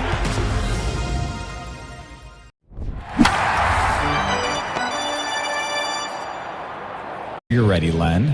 We are ready. All right, part 1. White Sox Alumni Home Run Derby coming your way here. And of the following participants, the senior circuit, which do you think is going to win? We've got 3 options. All right, hang tight. Cody Clemens faces Davis Martin. First pitch is outside. Go ahead. All right, we gave you Jose Canseco, Scott Podsednik, and Alexei Ramirez. I'll go Alexei. I'll go Alexei. The 1-0 called strike. Jeff? The fans, they're going with Jose Canseco getting 62%. Ramirez gets 29%. All right. Only 10 for Scotty Pods. Uh-huh. The pitch is outside on a changeup. Yeah, that's going to be fun for the fans, no matter how you slice it. The pitch. And it's outside, and we've got a challenge from Edgar Carroll. The pitch was called the ball. The catcher's challenge. Another one near the high outside corner. It's a strike. Call's overturned. Chicago still has 2 challenges remaining. So it's 2-2 instead of 3-1.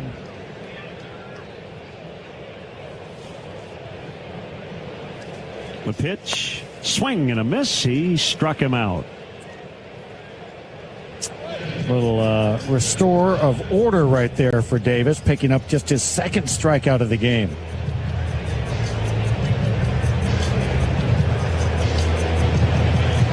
Here's Bell.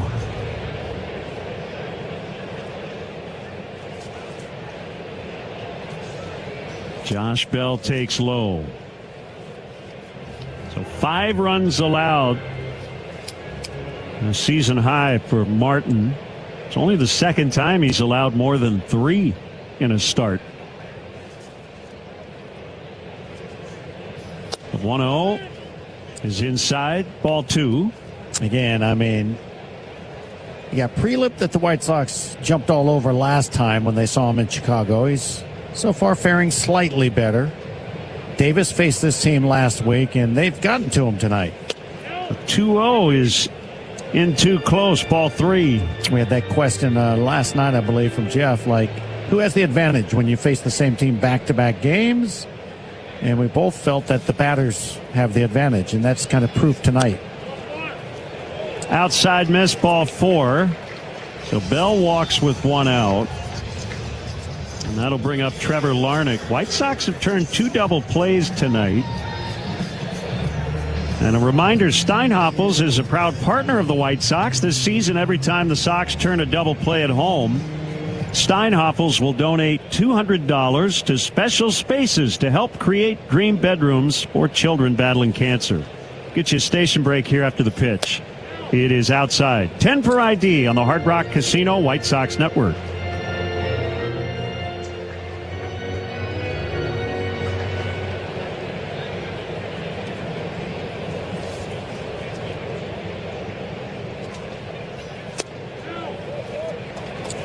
Martin delivers a low curve. So 6 straight misses. The 4-pitch walk to Bell, and now ball 2 on Larnach. Here it comes. It's outside, ball 3. As much as it looked like he recovered with the strikeout leading off this inning, just like that, it's left him again at command. There's a strike on a cutter. It's 3-1 on Larnach. Runner at first, 1 out, bottom of the 5th. The kick and the pitch. Low and in, and Davis exasperated as he walks Larnach.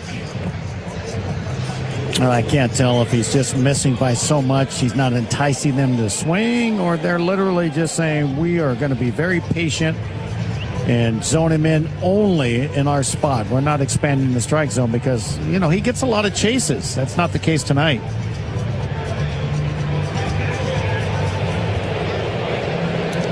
Austin Martin with 2 on. And he swings and he lines out to a leaping Acuna at short. 2 down. He almost jumped a little early. Yeah. It was like he had to pull that Michael Jordan and just stay hovering there for a second.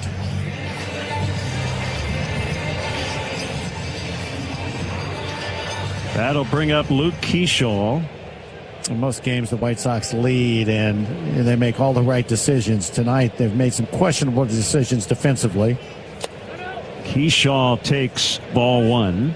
You got a couple of throws from the left fielder to the wrong base a couple of times. You got that throw just now by Acuna that didn't have to happen on that little soft line drive. He had no double play. And my draw throw to third, and he got lucky it didn't turn into an error when he threw it past the third baseman. Swinging a ground ball into left, a base hit. Bell rounds third, and Tanachi's up with it. The throw to the plate, and it hits Bell and trickles away.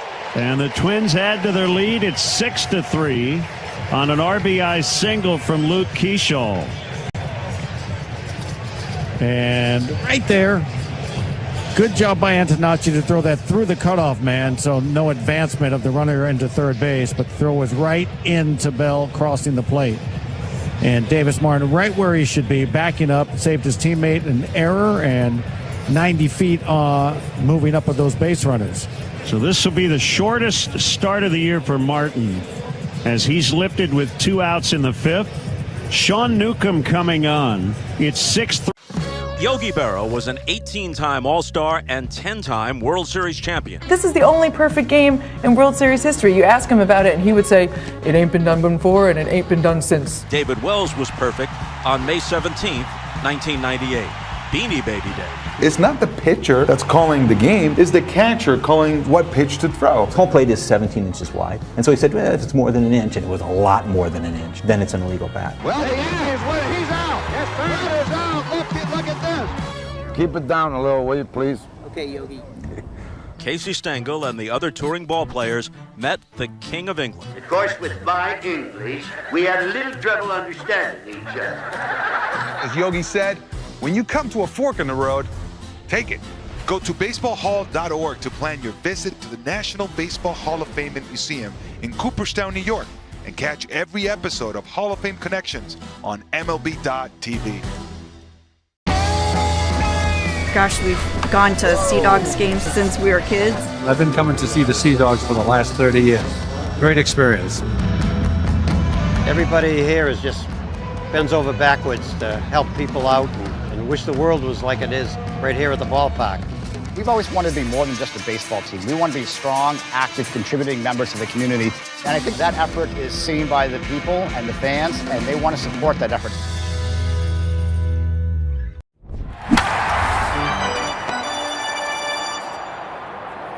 Pennsylvania.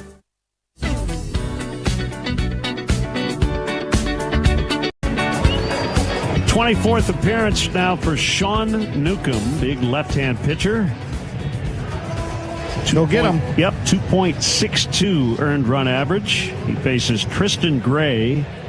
Twins have scored in each of the last 3 innings. They lead 6-3. Larnach's at second, Keeshaw's at first, and there's a strike on a sinking fastball. Boy, Gray's had a big series. He's got 7 RBIs already. And he takes a strike. Yep. Sac fly and a grand slam last night and a 2-run hit tonight. Gotta just letting the White Sox know, you had me. Look what I can do. Yeah, never got into a game, but I think he was on the roster for a day, maybe last year. He was swinging a fly ball out in the left center. Derek Hill will cut across and make the catch. Sox have some work to do offensively as they trail 6-3 after 5 from Minnesota on the Hard Rock. Jeremy bats for the 5th time tonight. Jeremy sends one to deep center field. This ball struck well. Carter back. He'll watch it sail away. Oh, it rattles around in the back of the Astros pen. Another well-struck home run. Man, Jeremy Pena getting in on the action. Showing one of those 5 tools with that big swing. That was some pop. 107.6 off the bat. TK, 454 feet. Wow. Two-run double.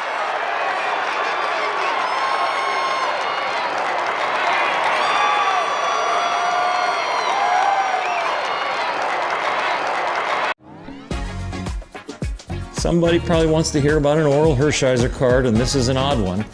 Because how many times do you see somebody placing sod at an AstroTurf field in Pittsburgh? I asked the groundskeeper at Dodger Stadium to cut me out some turf, and we traveled with our grass, so that momentum, that vibe from Dodger Stadium, and we started to win on the road. So the nickname, the Sod Squad.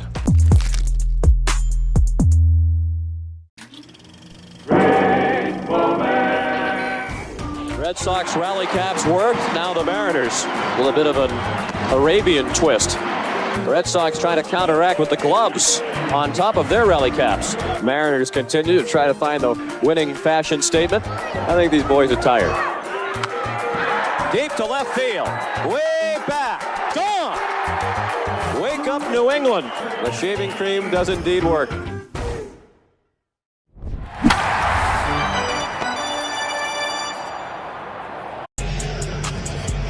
The heart of the lineup is brought to you by Northwestern Medicine, home to Illinois' top-ranked heart and vascular program for 18 straight years by U.S. News and World Report. Sox bat in the 6th inning, trailing 6-3. Prelip still on the hill facing Sam Antonacci. First pitch is up and in, ball 1. Hill on deck and then Benintendi. The pitch. Check swing and he went.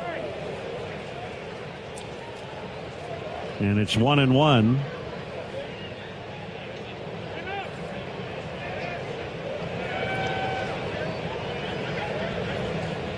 Antonacci gets a timeout, now climbs back in. And the pitch. A swing and a bouncer right to the glove of the pitcher. He'll take his time and fire to first. Well, we're getting close to the amateur draft. And a lot of talk about all the top prospects that are going to be drafted. Yeah, White Sox have the number 1 pick. It becomes very interesting how they're going to build this team in the future. Derek Hill fouls. You know, we're going to get the number 1 pick, and then from there, do you just, that's what you do, develop all of the top talent that you get to the big leagues? Do you trade for it? Do you sign free agents? Because they're inside a window, it looks like right now, of trying to compete for the division. Swinging strike 2. Back now under it, and he's got it.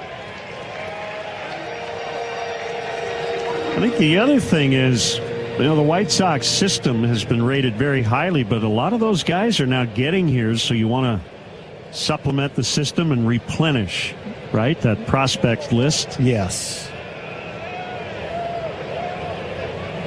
And you hope it's just a never-ending pipeline of talent.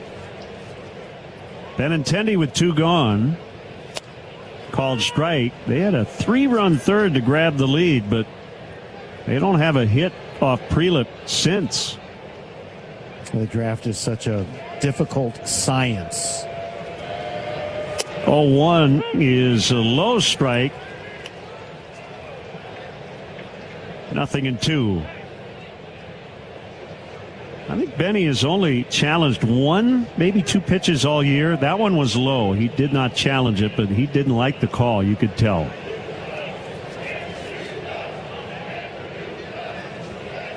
The 0-2 got him looking. Tough AB as Prelip strikes him out. That's his 7th K. We head to the bottom of the 6th. Twins 6, Sox. Turns out a minor tune-up to the Dodgers lineup may have Mookie Betts firing on all cylinders. It's gone! There's the feel, there's the results. Dave Roberts decided to give Mookie a new perspective on Tuesday, dropping him from his usual 2-hole down to the cleanup spot for the first time since 2017. Safe to say, Mookie's slumbering bat woke up. And this ball is gone. A home run as Mookie announces he is back. Betts went atomic against the Rockies, launching 2 homers and driving in 5. Well, Betts in that cleanup spot, and that's exactly what he's been doing with runs. He's been cleaning them up. And hey, shout out Andy Pages. He shifted up into the 2 spot, racked up 4 hits, and extended his MLB leading RBI total. The Dodgers have been winning and are on top in the NL West, but getting Mookie Betts back to his old self makes their chances at a three-peat look a whole lot better. Puedes ser el dueño de grandes momentos del béisbol. MLB Auction te permite participar en la subasta de bates, bolas y jerseys autografiados, con artículos de tus equipos de grandes ligas favoritos, leyendas y jugadores. Visita auctions.mlb.com. Gosh, we've gone to Sea Dogs games since we were kids. I've been coming to see the Sea Dogs for the last 30 years. Great experience. Everybody here is just bends over backwards to help people out and wish the world was like it is right here at the ballpark. We've always wanted to be more than just a baseball team. We want to be strong, active, contributing members of the community. And I think that effort is seen by the people and the fans, and they want to support that effort.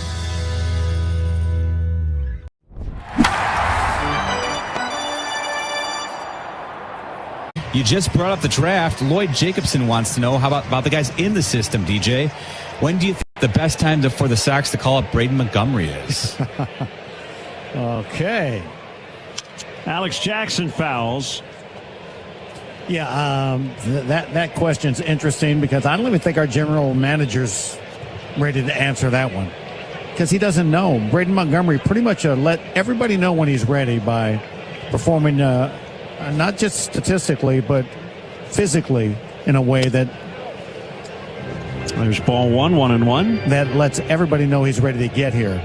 I think there's still some little tweaks here in his game they're looking for him to improve upon. So when he tweaks some certain things, he'll be here. Swinging a fly ball center field. He'll back a couple steps and he grabs it. Yeah, and you know what's funny? Think about this. You go back to last year before Colson got here. He had to go down to Arizona, work on his swing, redevelop that.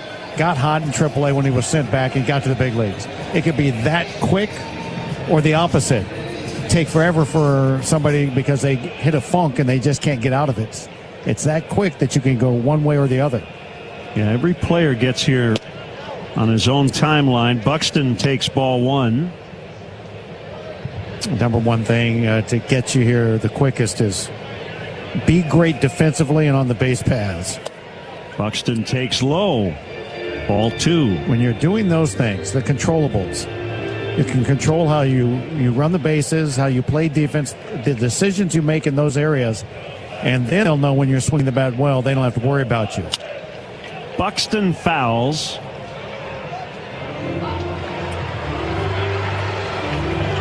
Two balls and a strike. I remember there was a stage in my minor league career where they said, well, if he's going to have to prove to us he can have back-to-back good years in the minors. Swing and a miss on a good slurve, 2-2. And when I did have back-to-back good years, I was in the big leagues right after that. Right. It is because I had this routine: bad year, good year, bad year, good year, bad year, then good year, good year. 2-2. Hit on the ground to third. Gobbled up by Vargas. And the throw to first in time. Nice job by Vargas. In a good throwing position and throwing right over the top.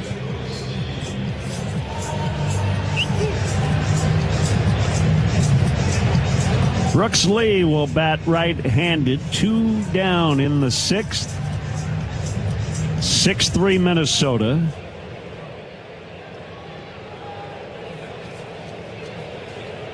And the first pitch to Lee misses, and Carroll pitches call the ball. Catcher's challenge. Thinks it's a strike. It was down near the knees. And it's a strike. Woo. Edgar's been on a good roll here the last couple days. Overturned. Chicago still has 2 challenges. Yeah, I mean, he got it right by about the width of a thread on the baseball. Thank goodness. Newcomb's 0-1, and it's outside and low.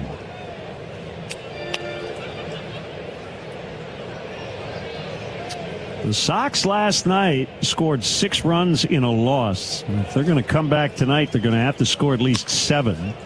Lee hits one sky high, shallow left. Antonacci's going to race in, and he will make the catch.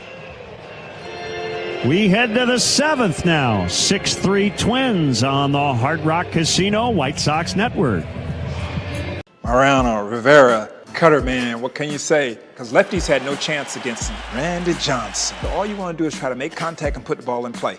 Don't get hit in the head and just try to pull it in play. Mr. Greg Maddox, another great teammate, great player. Hey, this is a beautiful card right here. This card tells you and lets you know that I got him. When you see that finish high, you know that he's in the books. Oh, was that ball crushed?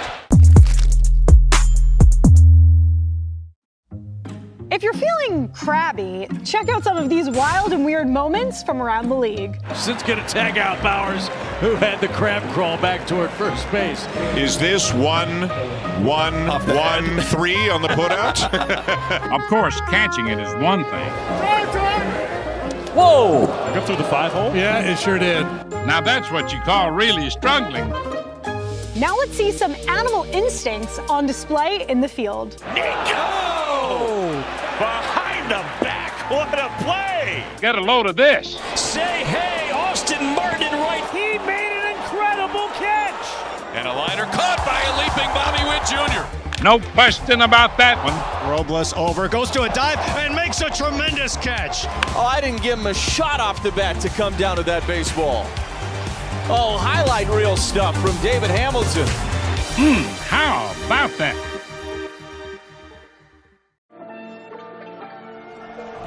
They say it's a game of numbers, pero el flow es completamente otra ciencia.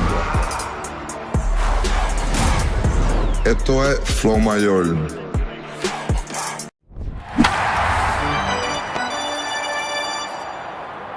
3 Twins, top 7. White Sox home runs are brought to you by Hard Rock Casino, Northern Indiana. See Dwight Yoakam at Hard Rock Live Thursday, July 30th. Tickets on sale now at Ticketmaster.com. Connor Prelip has finished 6 innings for the second time to open his career, and he's back out for the 7th. And he misses high to Acuna. So if he can get an out, it'll be the longest start of his now 8-start big league career. Called strike 1-1. He's throwing 86 pitches so far. Well, he's obviously got a couple of batters he's trying to get out quickly. They've got a right-hander up, Morris. The pitch to Acuna is low on the a ball. Catcher's challenge. Fastball, and it'll be challenged by Alex Jackson, and it's a strike. That call is overturned. Minnesota still has 2 challenges. Well, John Payne's had quite a few challenges tonight that have been overturned. He seems to be just fine with it. He's ready to go back to work. This is a swing and a sharp ground ball. Smothered by Gray. Throw to first late. Good effort by Gray, but Acuna has an infield single. Boy, Acuna, something he was not doing while he was really struggling offensively was pull the ball. He's pulling the ball better. He lined out to shortstop basically last time. It went really hard. So signs of getting the barrel on the baseball. Gonzalez needs to do that here. He has struck out in all 6 trips in this series. The pitch to Jacob misses the outside. This might be the last batter for Prelip with Mydroth on deck. I'd be in agreement with that, especially if Gonzalez hits a rocket somewhere.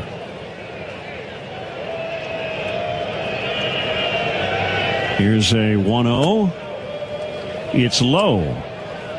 And Jacob obviously was playing every day down in the minor leagues, lefties and righties. And he got called up here to play first base, and he's doing it against a pretty tough lefty. The pitch. A swing and a foul back and into the seats.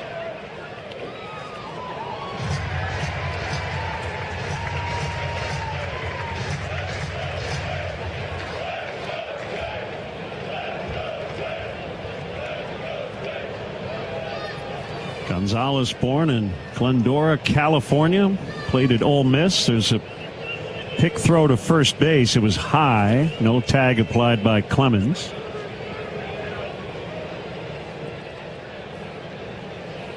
He got up on the board here that he had a great football career in high school and also played baseball. Really? Called strike 2-2. I think they're trying to be funny. Yes. Yeah, this is a place that has a reputation of putting stuff on the board that, yeah. I'm surprised I haven't seen your favorite flavor of ice cream and that you like to walk on the beach and sing tunes. 2-2. He just got a piece, fouls off the glove of the catcher.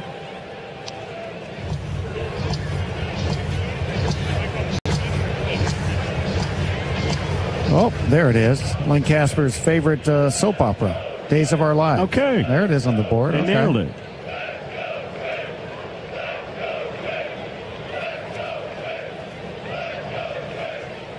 Two pitch hit on the ground into right. Acuna around second, and he'll glide over to third. They've got it cooking here. Runners at the corners, nobody out. We'll keep a watch on Derek Shelton in the Twins dugout. Now he just stood up, and here he comes. You got it right. We both got it right. I said if he hits a rocket somewhere, it wasn't a rocket, but it's a base hit. Boy, did he need that. Second big league hit, knocks out the starter. So the tying run will head to home plate when we come back. Twins will go into their bullpen. 6-3 Minnesota on the Hard Rock Casino White Sox Network. Tito's Handmade Vodka is America's favorite vodka for a reason. From the first legal distillery in Texas, Tito's is 6 times distilled till it's just right and naturally gluten-free.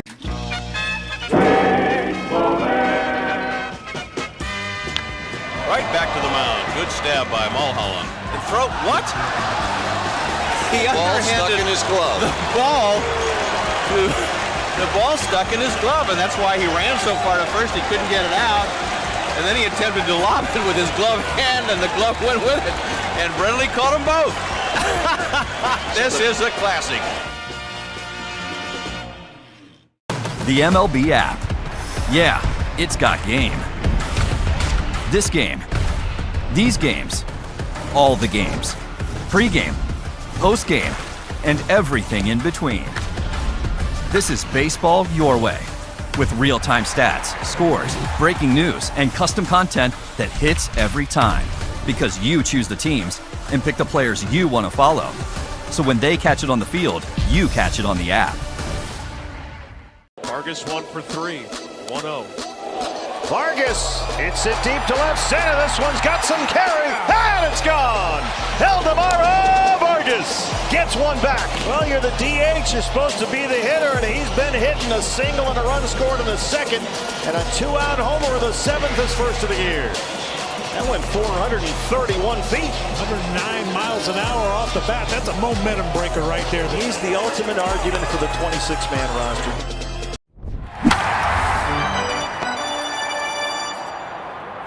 Third, nobody out. Seventh inning. Sox down 6-3. Each team has had a 3-run lead in this game.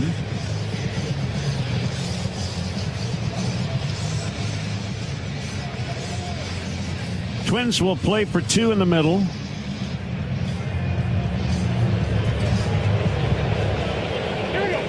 Meidroth has reached twice on an infield single and a walk. First pitch to him is low. This is where, the White Sox bench is saying, this is the guy we've been waiting for all night. Getting that starter out of there. The pitch is fouled. It's 1-1. Morris has an ERA of 4.18.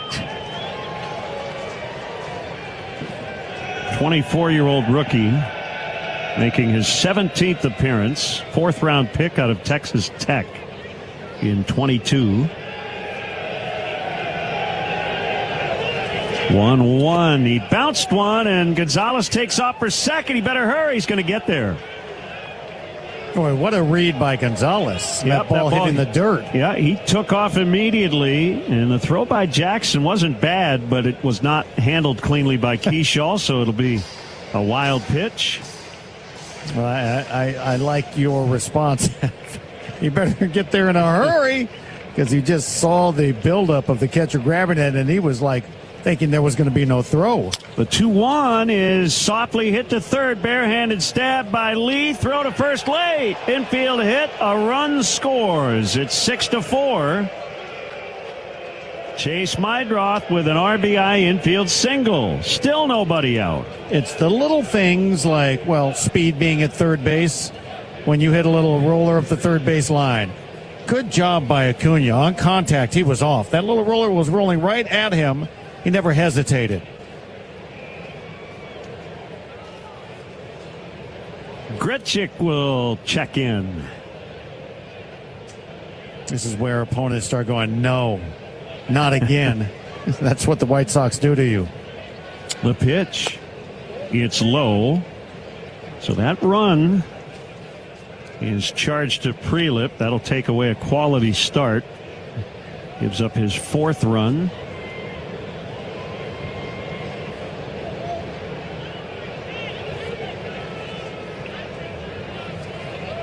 The pitch swung on and missed. 1-1. He clipped the catcher on his follow through. A 98 right on the hands. That was bringing the heat.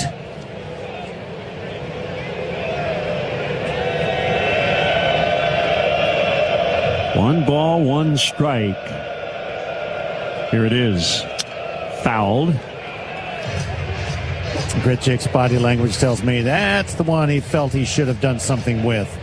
Wasn't right at his hands. It was a 97-mile-an-hour heater out over the plate.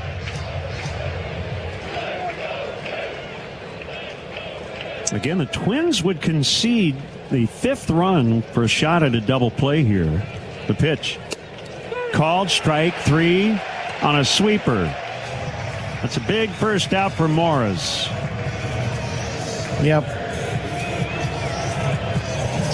Just a perfect pitch that clipped the outside corner at the top of the strike zone.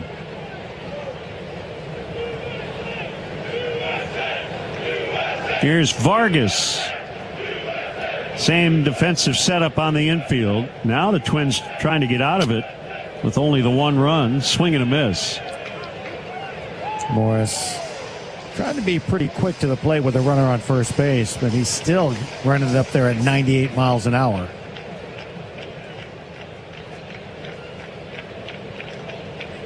The pitch.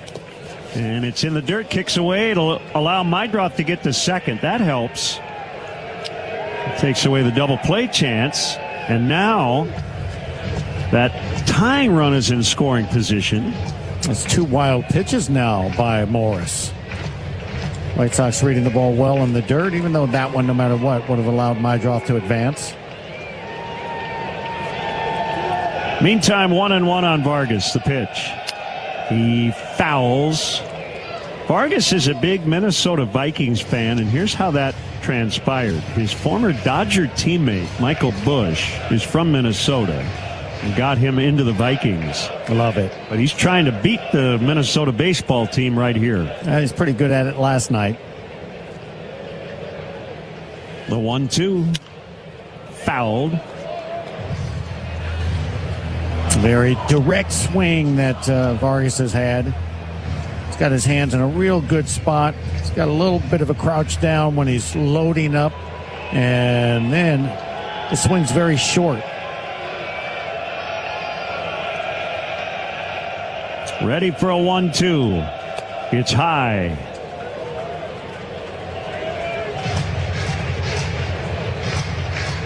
You don't know, if you're the White Sox, if you'll get a better chance in this game to get back in it. Right here's the moment.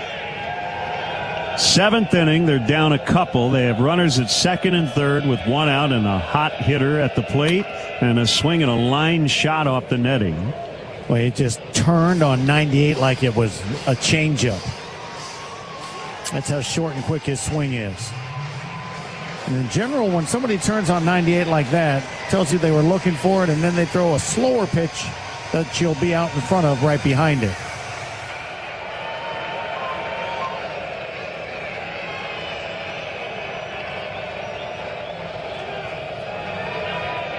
And now the pitcher warned to make eye contact with the batter.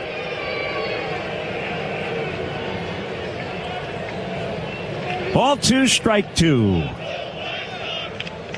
The pitch. Good take on a low sweeper.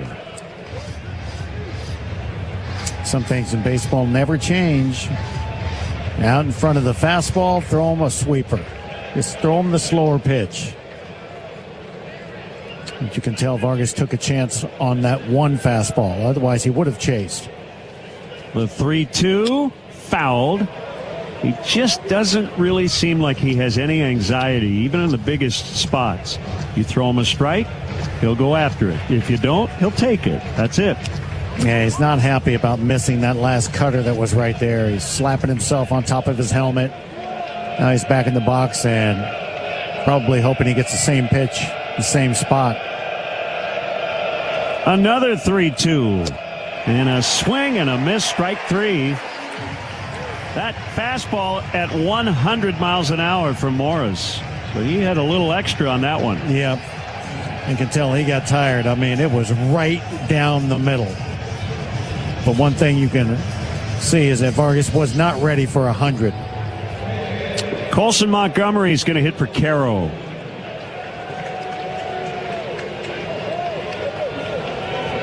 A run in, still 2 runners on base, and Jackson and now the pitching coach Pete Mackey want to have a chat before the Montgomery at bat. Hey, the White Sox Volunteer Corps is presented by United, Chicago's hometown airline. It serves as a way to unite Sox fans through service opportunities with our community. Join the White Sox Volunteer Corps to make Chicago a better place to live, work, and play. Sign up at whitesox.com/volunteer corps.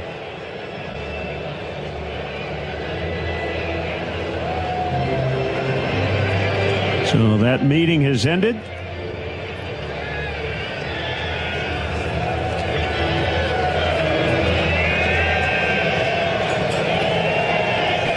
Two big strikeouts, Grichuk and then Vargas. And Morris now facing the pinch hitter, Colson Montgomery.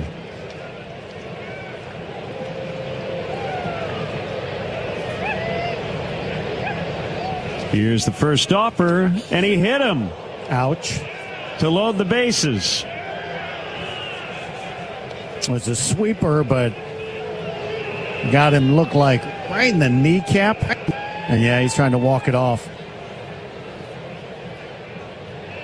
That one really stung.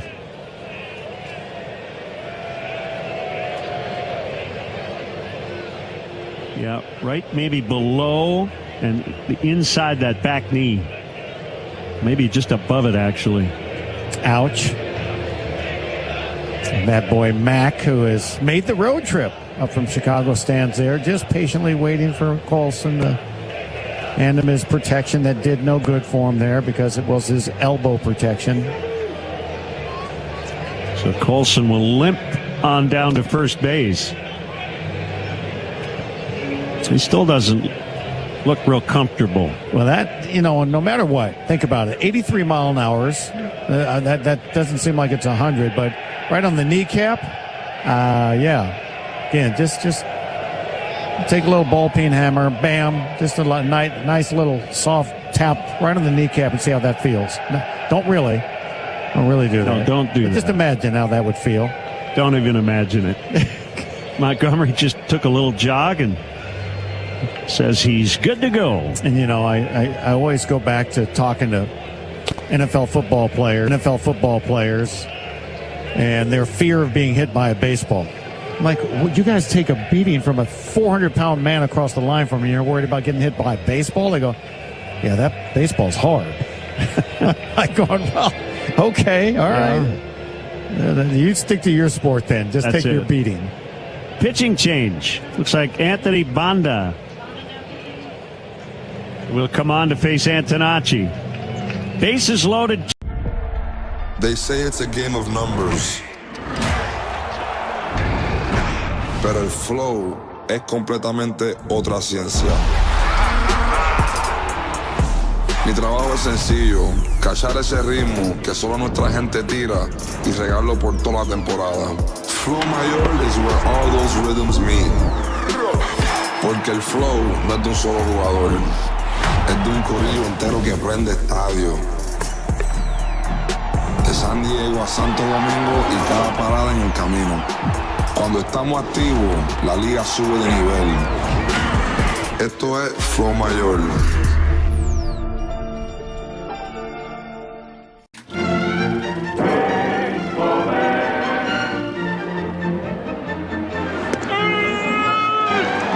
Bob Engel thinks it's strike three. Robert, you're thinking about that favorite restaurant. The count is 3-2. Houston players are leaving the field. The count should be 3-2. The most decisive second strike ever called. He's trying to keep from laughing and smiling. Whoops.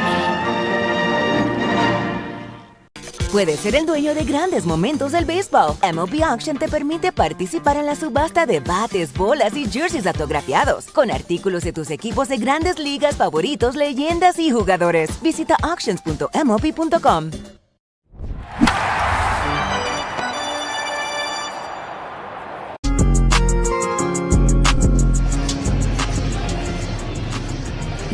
Anthony Banda made 2 appearances in that series last week in Chicago.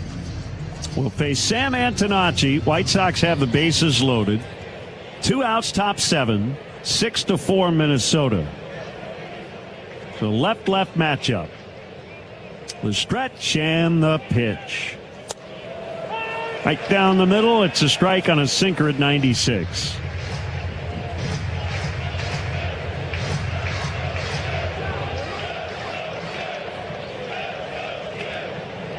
One strike on Sam Antonacci. The pitch. Called strike 2.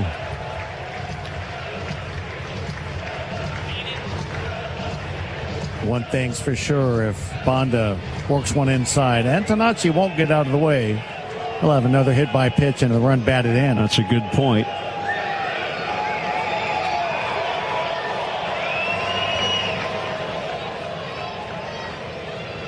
The 0-2 fouled.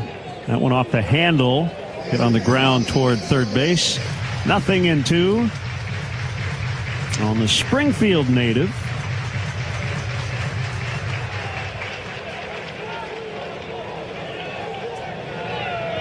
Gonzalez at third, Meidroth at second, Montgomery's at first. Here's the pitch. It's off the outside. All fastballs so far. And it makes me wonder if he just doesn't want to pull one too far outside that gets away from his catcher. I think he's right on the verge of at least testing that theory. The 1-2. He struck him out swinging. On the slider. Sox get one, but the Twins stop them right there. It's 6-4 Minnesota, seventh inning stretch on the Hard Rock.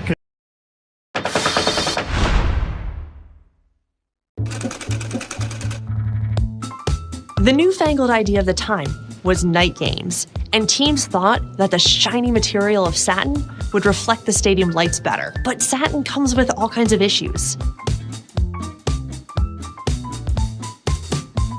Despite all its drawbacks, this shiny material really does create a show-stopping jersey. On the mound for the Marlins, it is Yuri Perez. The 22-year-old won't turn 23 until April 15th, and last season had a 4.25 ERA. Those numbers are very deceiving because he had a really strong finish. Perez has got him 0-2. See ya. That's the old good morning, good afternoon, and good night, and all on heaters. When you got it going, stay with it. 3-2 right there, called strike three. The four-seamer, which he'll throw probably over 50% of the time. Nobody on, 2 out. The 2-2 pitch from Perez to Rumfield. Called strike three. Look at the emotion from Yuri Perez in his season debut. Yuri got him with a fastball. He gets the approval of Sandy Alcantara. 7 innings for Perez. Yeah, and it's really amazing when you say he's still just 22 years old. Puedes ser el dueño de grandes momentos del béisbol. MLB Auction te permite participar en la subasta de bates, bolas y jerseys autografiados, con artículos de tus equipos de grandes ligas favoritos, leyendas y jugadores. Visita auctions.mlb.com.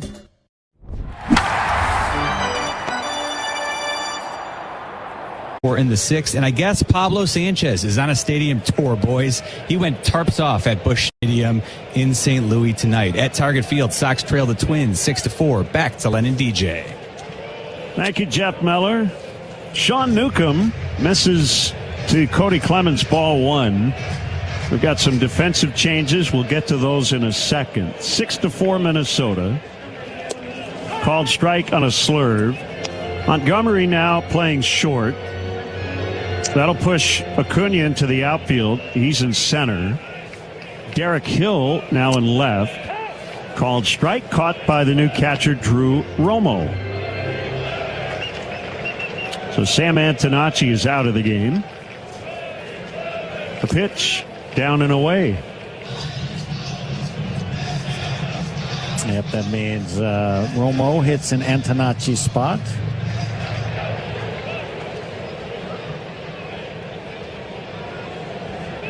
Two. Here's the pitch. Clemens takes outside.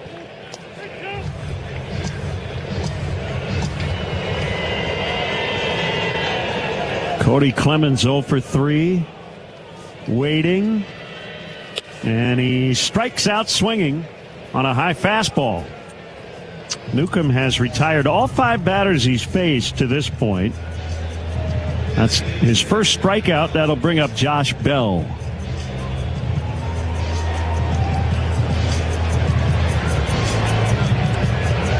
Bell batting from the right side. And he fouls for strike 1.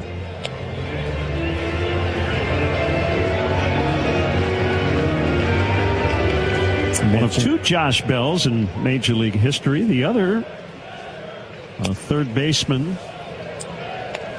1-1 now to this Josh Bell. The other was a switch hitter. Born in Rockford, Illinois, played briefly for the Orioles and Diamondbacks. Swing and a miss. 1-2. 2010 to 2012. Yeah, this Josh Bell's a little bit bigger, I believe. And you mentioned he's got home run power, but you never look at him as being a home run hitter. He can hit home runs, but he's not a guy that you look at and think's going to hit 30 to 40 a year. Yeah, he had the one big year in 2019, and he just got hit on the foot and heads to first base. 2019, though, that was the year of the funny ball. He had 37 home runs that year. Ball was really flying that season, especially here in Minnesota. Ryan Kreidler is going to hit for Larnach.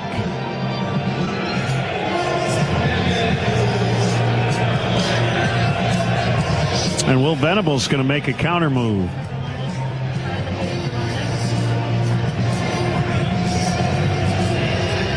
So a little chess match between the managers. We've got a pitching change. I think it's Trevor Richards coming in. 6'4" Twins. They're batting in the 7th. We're back in a moment on the Hard Rock Casino. All your favorite games from MLB Play are back. Bigger, bolder, and better than ever. Test your skills with daily puzzles like MLB Pickle, the Ultimate Mystery Player Challenge, and Immaculate Grid, where stats and strategy collide. Then in Spinball, build your roster, take on your friends, and compete for the weekly prize. Or be the first to beat the streak and hit your way to the $5.6 million jackpot. Plus, the all-new Daily Walk-Off. Lock in your players by category for the walk-off win. The game's official home for games is MLB Play. Only on the MLB app and MLB.com.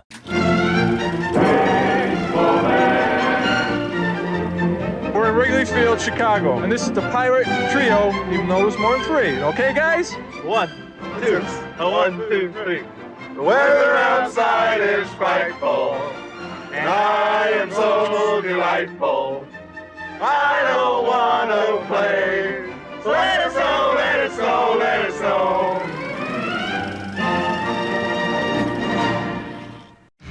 I'm Jonathan Nahum, and for more than 20 years, I've traced the path of baseball's rising stars, navigating the back roads of the national pastime and basking in the glow of small-town America's spirit, where the team is woven into the fabric of everyday life, where it's more than just a game. It's a celebration of the people, the traditions, and the culture that give these places their soul. This is Grassroots.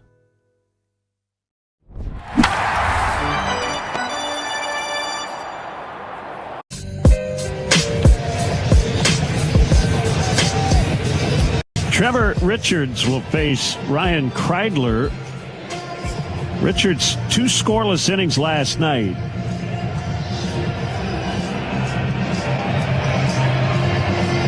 Twins have a runner at first base with 1 out. And they lead 6-4. And Kreidler takes low for ball 1.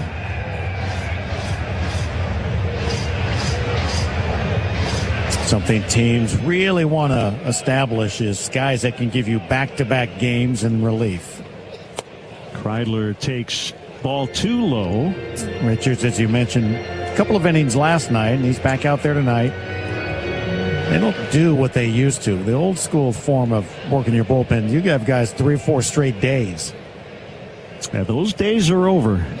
The 2-0 misses, ball 3. I remember when bullpens expanded. They went from 5 in the bullpen to 6, and it's like, wow, we're losing an extra bench player. Called strike 3-1. And then it became, oh, well, we have 8 down in the bullpen. 8. And they're all used. 3-1 is popped in the air. Back of short, shallow left. It's Colson Montgomery, and he'll make the catch. Derek Hill is kind of indicating that he might have had trouble seeing that off of the bat. Mike Marshall in 1974 with the Dodgers pitched in 13 consecutive team games in a 16-day span. That's the year he threw over 200 relief innings and won the Cy Young.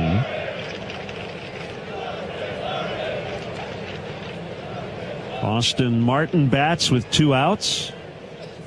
And he takes low in the way back machine, 1876 and 77. Guy named Jim Devlin of the Louisville Grays pitched basically in every game. Yeah, but that's when they threw underhand. Yeah, they just pretty much were trying to put a ball in play. There's a ground ball to third. Vargas will flip over to Mydroth at second. I'm just giving you the story. But Mike Marshall, over 100 games pitched. Crazy. Unbelievable. So, fielder's choice ends the... Rocchio with a 2-hop throw on the money. A stellar defensive play. He leaps up. He made an incredible catch. That boy got some hops. Sprawling stop to his left. Nice play by Bregman. Leaps and makes the grab, streaking into right center. Good strong throw. It's in plenty of time. Osuna with a tremendous play in short left field. Long way to go. Riley's there. And a jumping catch by Hamilton. It's short. Oh, goodness gracious. Keyshawn slides, picks, feeds right at the bag, and the Twins make the play. Carson Bench flying through the air. Through to first is in time. Xander Bogaerts hits another star. What a play in the hole. Get it, Jackson. Jackson! Way to go, kid! Vargas with the perfect feed into second base. That's a wonderful play. Nice play by Steer. That's why he was a finalist for the Gold Glove. Riku Nishida, back-to-back games, throws out the runner at the plate. Marte with a drive. There it goes. Ketel Marte is at it again. He cannot be stopped. There's hot, and then there's hotter, and then there's Ketel Marte. That ball was up there almost at the concourse level of that. 452 feet, 114 off the bat. It went 452. Wow. Puedes ser el dueño de grandes momentos del béisbol. MLB Auction te permite participar en la subasta de bates, bolas y jerseys autografiados, con artículos de tus equipos de grandes ligas favoritos, leyendas y jugadores. Visita auctions.mlb.com.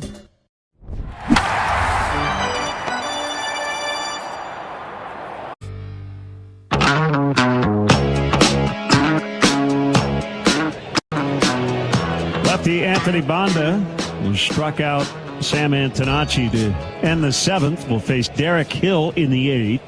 Sox are down a pair and Hill fouls.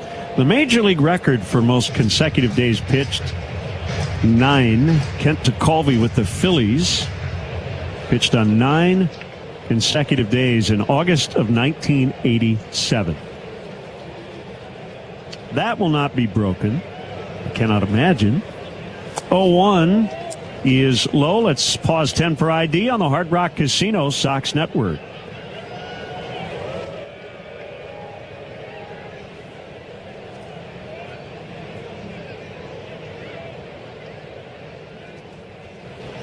One is foul. Yeah, I'd be in agreement with that's not going to be broken, especially the way modern baseball's played. Asking guys to give you 3 straight games is pushing it. And you'll still see guys give you 3 games. Ryan Rollison pitched in all 3 games against the White Sox, a Cubs series. So we'll see it maybe 2 or 3 times in a season. Might get somebody to actually work 4 if they work 3 light innings and then an off day and then a 4th game after the off day.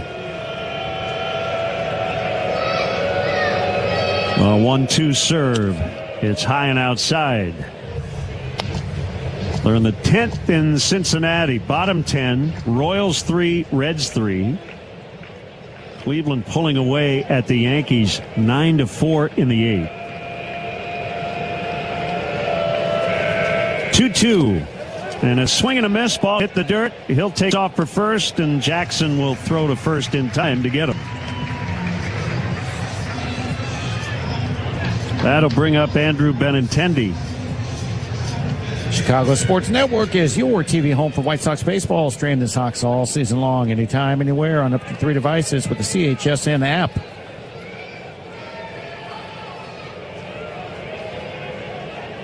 Day game tomorrow, 12:40 first pitch. Eric Fetty against Taj Bradley as Benintendi takes outside. Be nice to steal this one from Minnesota here late. Something that's not extraordinary. The Sox have done that against a lot of teams. Swing and a miss. 1-1 to Benintendi.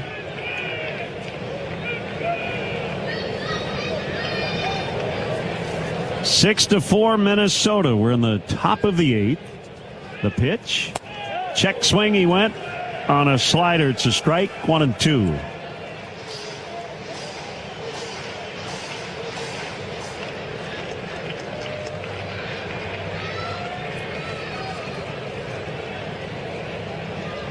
Banda ready. The pitch. He struck him out swinging on a slider. So Banda has come on and struck out all 3 batters. 2 down in the inning. Here's Acuna. And that's the 4th strikeout for Benintendi. All of his at-bats coming against left-handed pitchers in this game. Having a horrific time laying off of the sweeper and sliders. Kind of fun to see all the infielders shift around toward third. Acuna takes a strike while all the outfielders were going in the opposite direction. Yeah. It was like a ballet. Corkscrew defense. Acuna has scored 2 of the Sox 4 runs tonight. And he hits a 2-bouncer to third, gloved by Lee. Throw to first is under the mitt of Cody Clemens. And Acuna reaches, and the tying run will be coming up in the form of Jacob Gonzalez. Well, let's see how they score that one. It was a little bit of a tricky play at third. And Lee threw on the move from foul territory.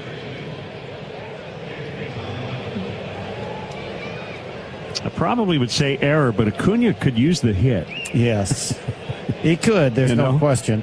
It is a base hit, I guess. Okay. They've got 8 hits now on the board. Gonzalez takes low.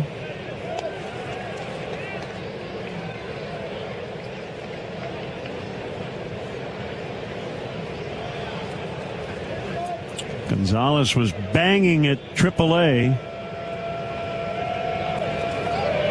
Banda will throw over late to first. And last time up, pulled one through the right side against a left-handed pitcher, the starter.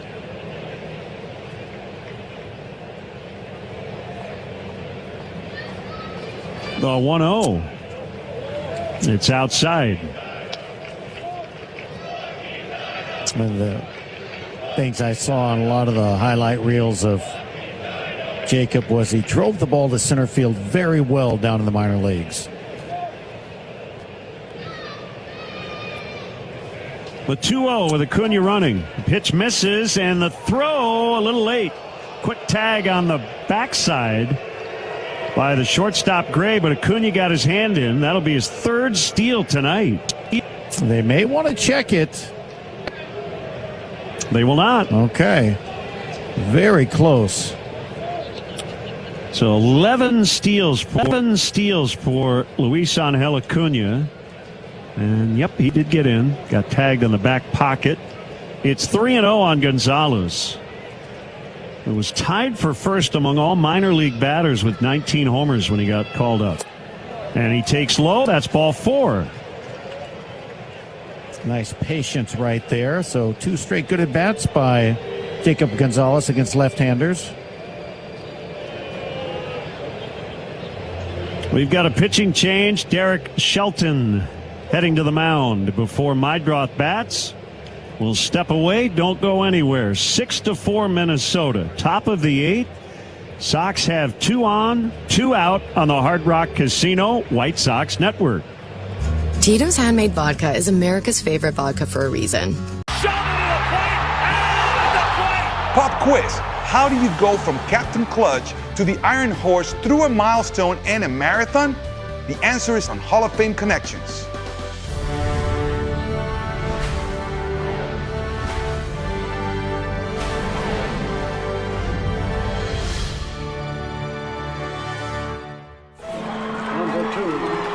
The captain, Derek Sadison Jeter, is one of the winningest players in Major League history.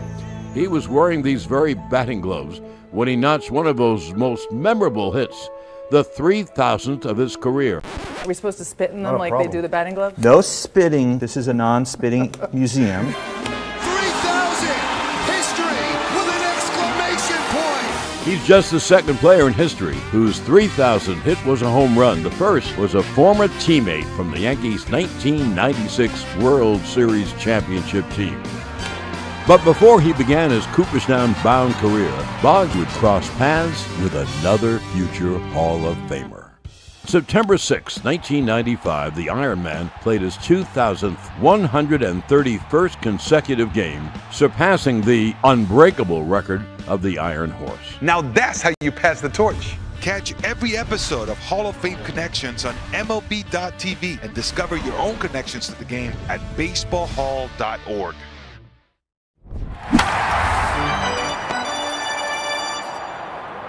Here's right-hander Yoendrys Gomez, and he'll face Chase Mydroth with 2 on and 2 out in the 8th. Acuña's at second. Gonzalez is at first. This rally began after consecutive strikeouts. Acuña with an infield single. He stole second, and then Gonzalez walked. Keep the line moving. White Sox got something going in the 7th. And they have something going here in the 8th. This is who they are. This is their identity. They're the team that not afraid to score late and steal a game away. Long hold at the stretch. Gomez likes to do that. Here's the pitch. Mydroth takes outside on a sweeper. Yoendrys with a scoreless 8th in the ballgame last night. They got Mydroth to lead off that inning on a fly out to left. 1-0 is high. Tristan Peters is on deck in Grichuk's spot. Grant Taylor up in the White Sox bullpen.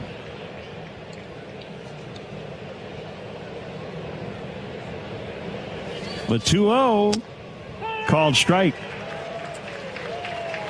Mydroth stands about as far off the plate as anybody in the game nowadays. Most guys crowd the plate. He's the opposite.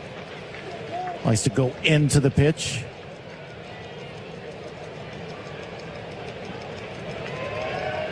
The 2-1 swing and a miss on a cutter. 2-2. Yeah, 93-mile-an-hour cutter. That's a good pitch.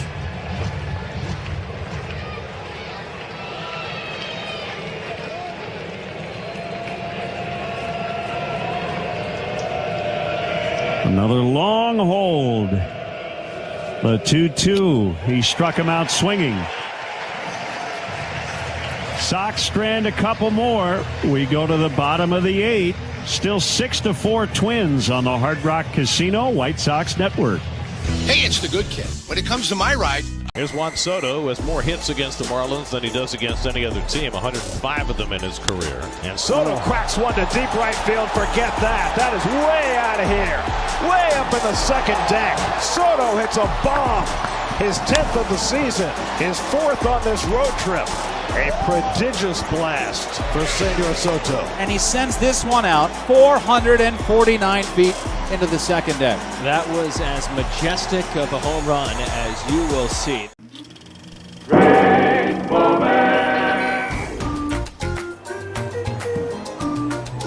Guess who that is? Roger McDowell.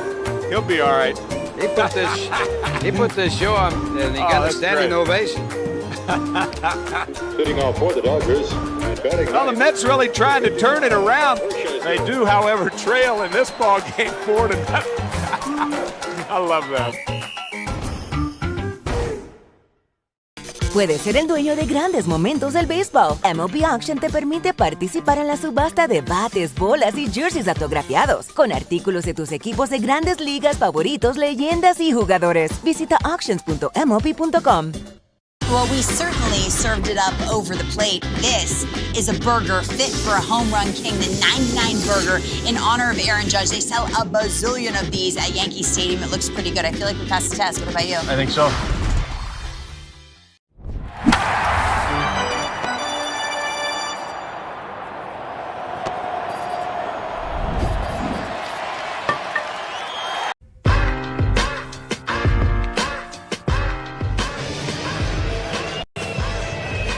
Trevor Richards against Luke Keyshaw. Last of the 8th. It's 6-4 Minnesota. And Keyshaw takes ball 1 on an outside slider.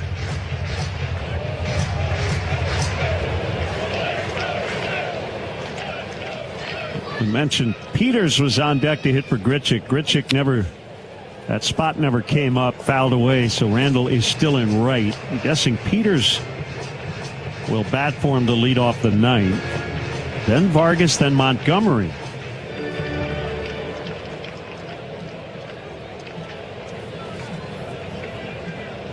Oh, 1-1, and he spiked a changeup in front of home plate. It's 2-1. Well, Keyshaw burst onto the scene as an exciting player last year. High energy, high speed. He's only 23. Second round pick in 23, and he hits a hard one bouncer right to Montgomery. It's short. Good throw across to get the speedy Keyshaw. He's a good player, Keyshaw, that's for sure. Seems to be a little more reserved than what we saw of him last year. He was really all over the road, high energy wise, defensively, on the base paths, you name it.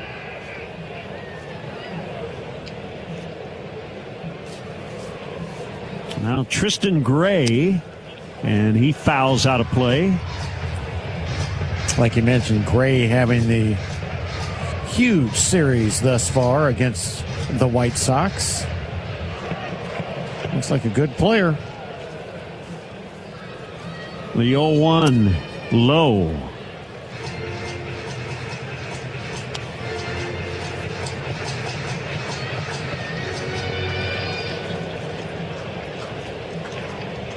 Yeah, on bottom of the order, too. He hit 9th last night. He's batting 8th tonight.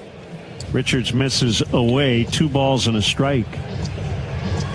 And what I mean by looks like a good player, when you catch a guy swinging it the way he is, yeah, of course he's going to look like a good player. He's hot. He's played a very confident short as well. Yep. Another one off the outside, 3-1.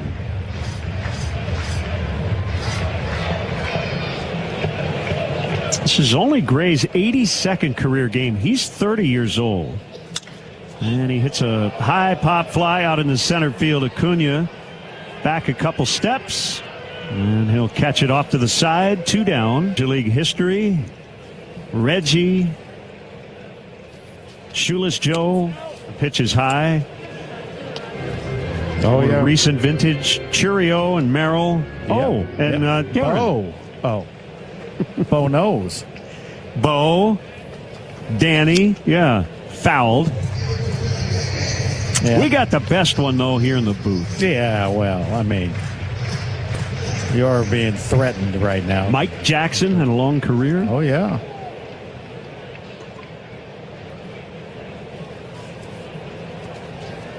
The pitch is inside. And the latest Jackson trend is first names, of course.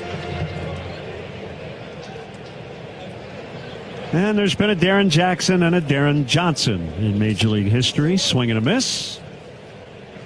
Yeah, there are generally, I mean, it's funny. I introduce myself to people. Darren Jackson. I go, hey, Daryl. You said Daryl Johnson, right? I'm like, yeah, that's it. Nice to meet you. That's why I just go around saying my name's Fred McGriff. They never forget that.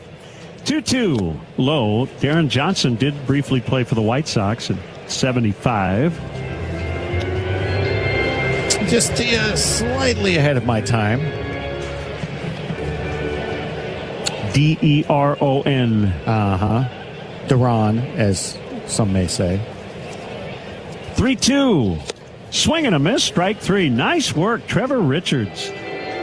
In this series, he's given his team a fighting chance. Here comes the 9th. Twins 6, Sox 4 on the Hard Rock Casino White Sox Network. Guys, it's Carver.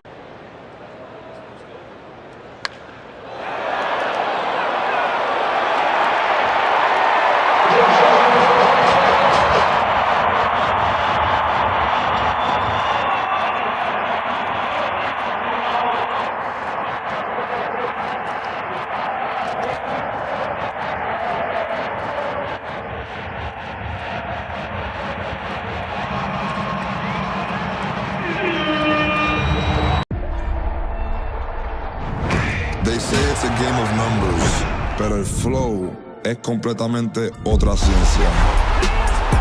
Flow mayor is where all those rhythms meet. Porque el flow no es de un solo jugador, es de un corillo entero que prende estadio. De San Diego a Santo Domingo y cada parada en el camino. Cuando estamos activos, la liga sube de nivel. Esto es Flow Mayor. To be on a card is really humbling, but also to be able to create cards. Never in my wildest dreams would I have imagined that this opportunity would come to me. But I always say, like, if you stay ready, you don't have to get ready. I was ready for this moment to be able to create these cards to the best of my abilities and to do this project justice. And so I'm super proud to be creating cards. You know, if you asked me when I was playing in 2017 or 18 if that was going to be a thing, couldn't have imagined. Puedes ser el dueño de grandes momentos del béisbol. MLB Auction te permite participar en la subasta de bates, bolas y jerseys autografiados, con artículos de tus equipos de grandes ligas favoritos, leyendas y jugadores. Visita auctions.mlb.com.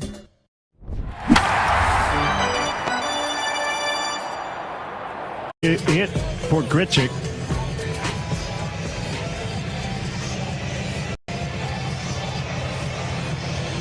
And it's Yoendrys Gomez on the hill. He struck out Meidroth to end the 8th. Need base runners.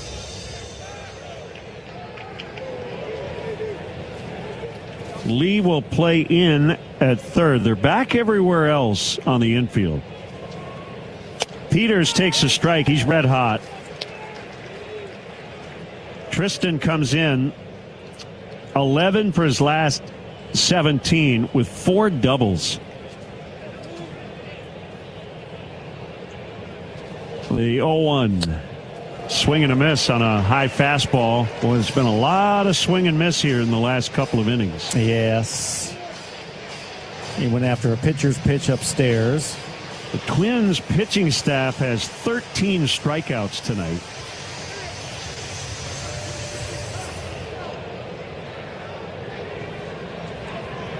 Nothing in 2 on the left-hand hitting Peters. The pitch. He struck him out swinging. Right above the top of the strike zone. He couldn't lay off, couldn't resist this really difficult job of coming off the bench for one at-bat against somebody like Gomez with that tough cutter. Vargas will bat.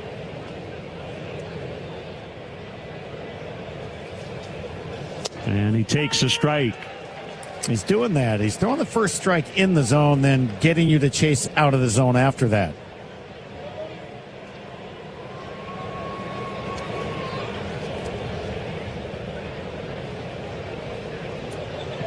The 0-1 outside.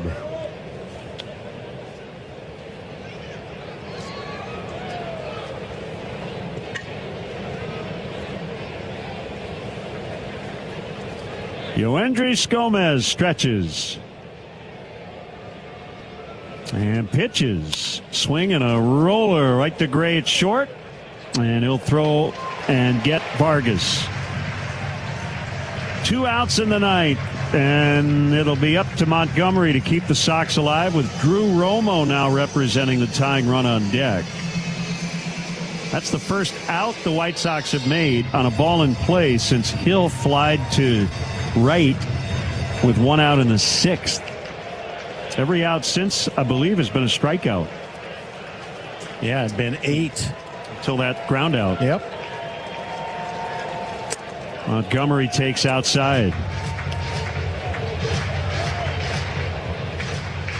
Twins were down 3-0 in the 3rd, but then scored 6 runs over the next 3 innings. And they lead 6-4 in the 9th.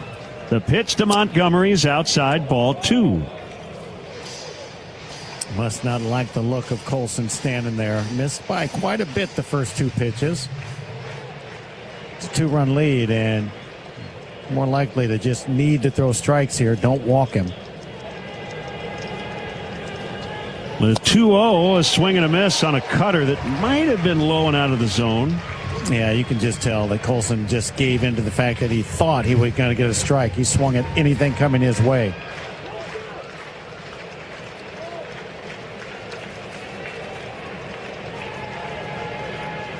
The 2-1 is hit high and deep. Buxton is back near the high wall in right center. He's got room, and he makes a catch.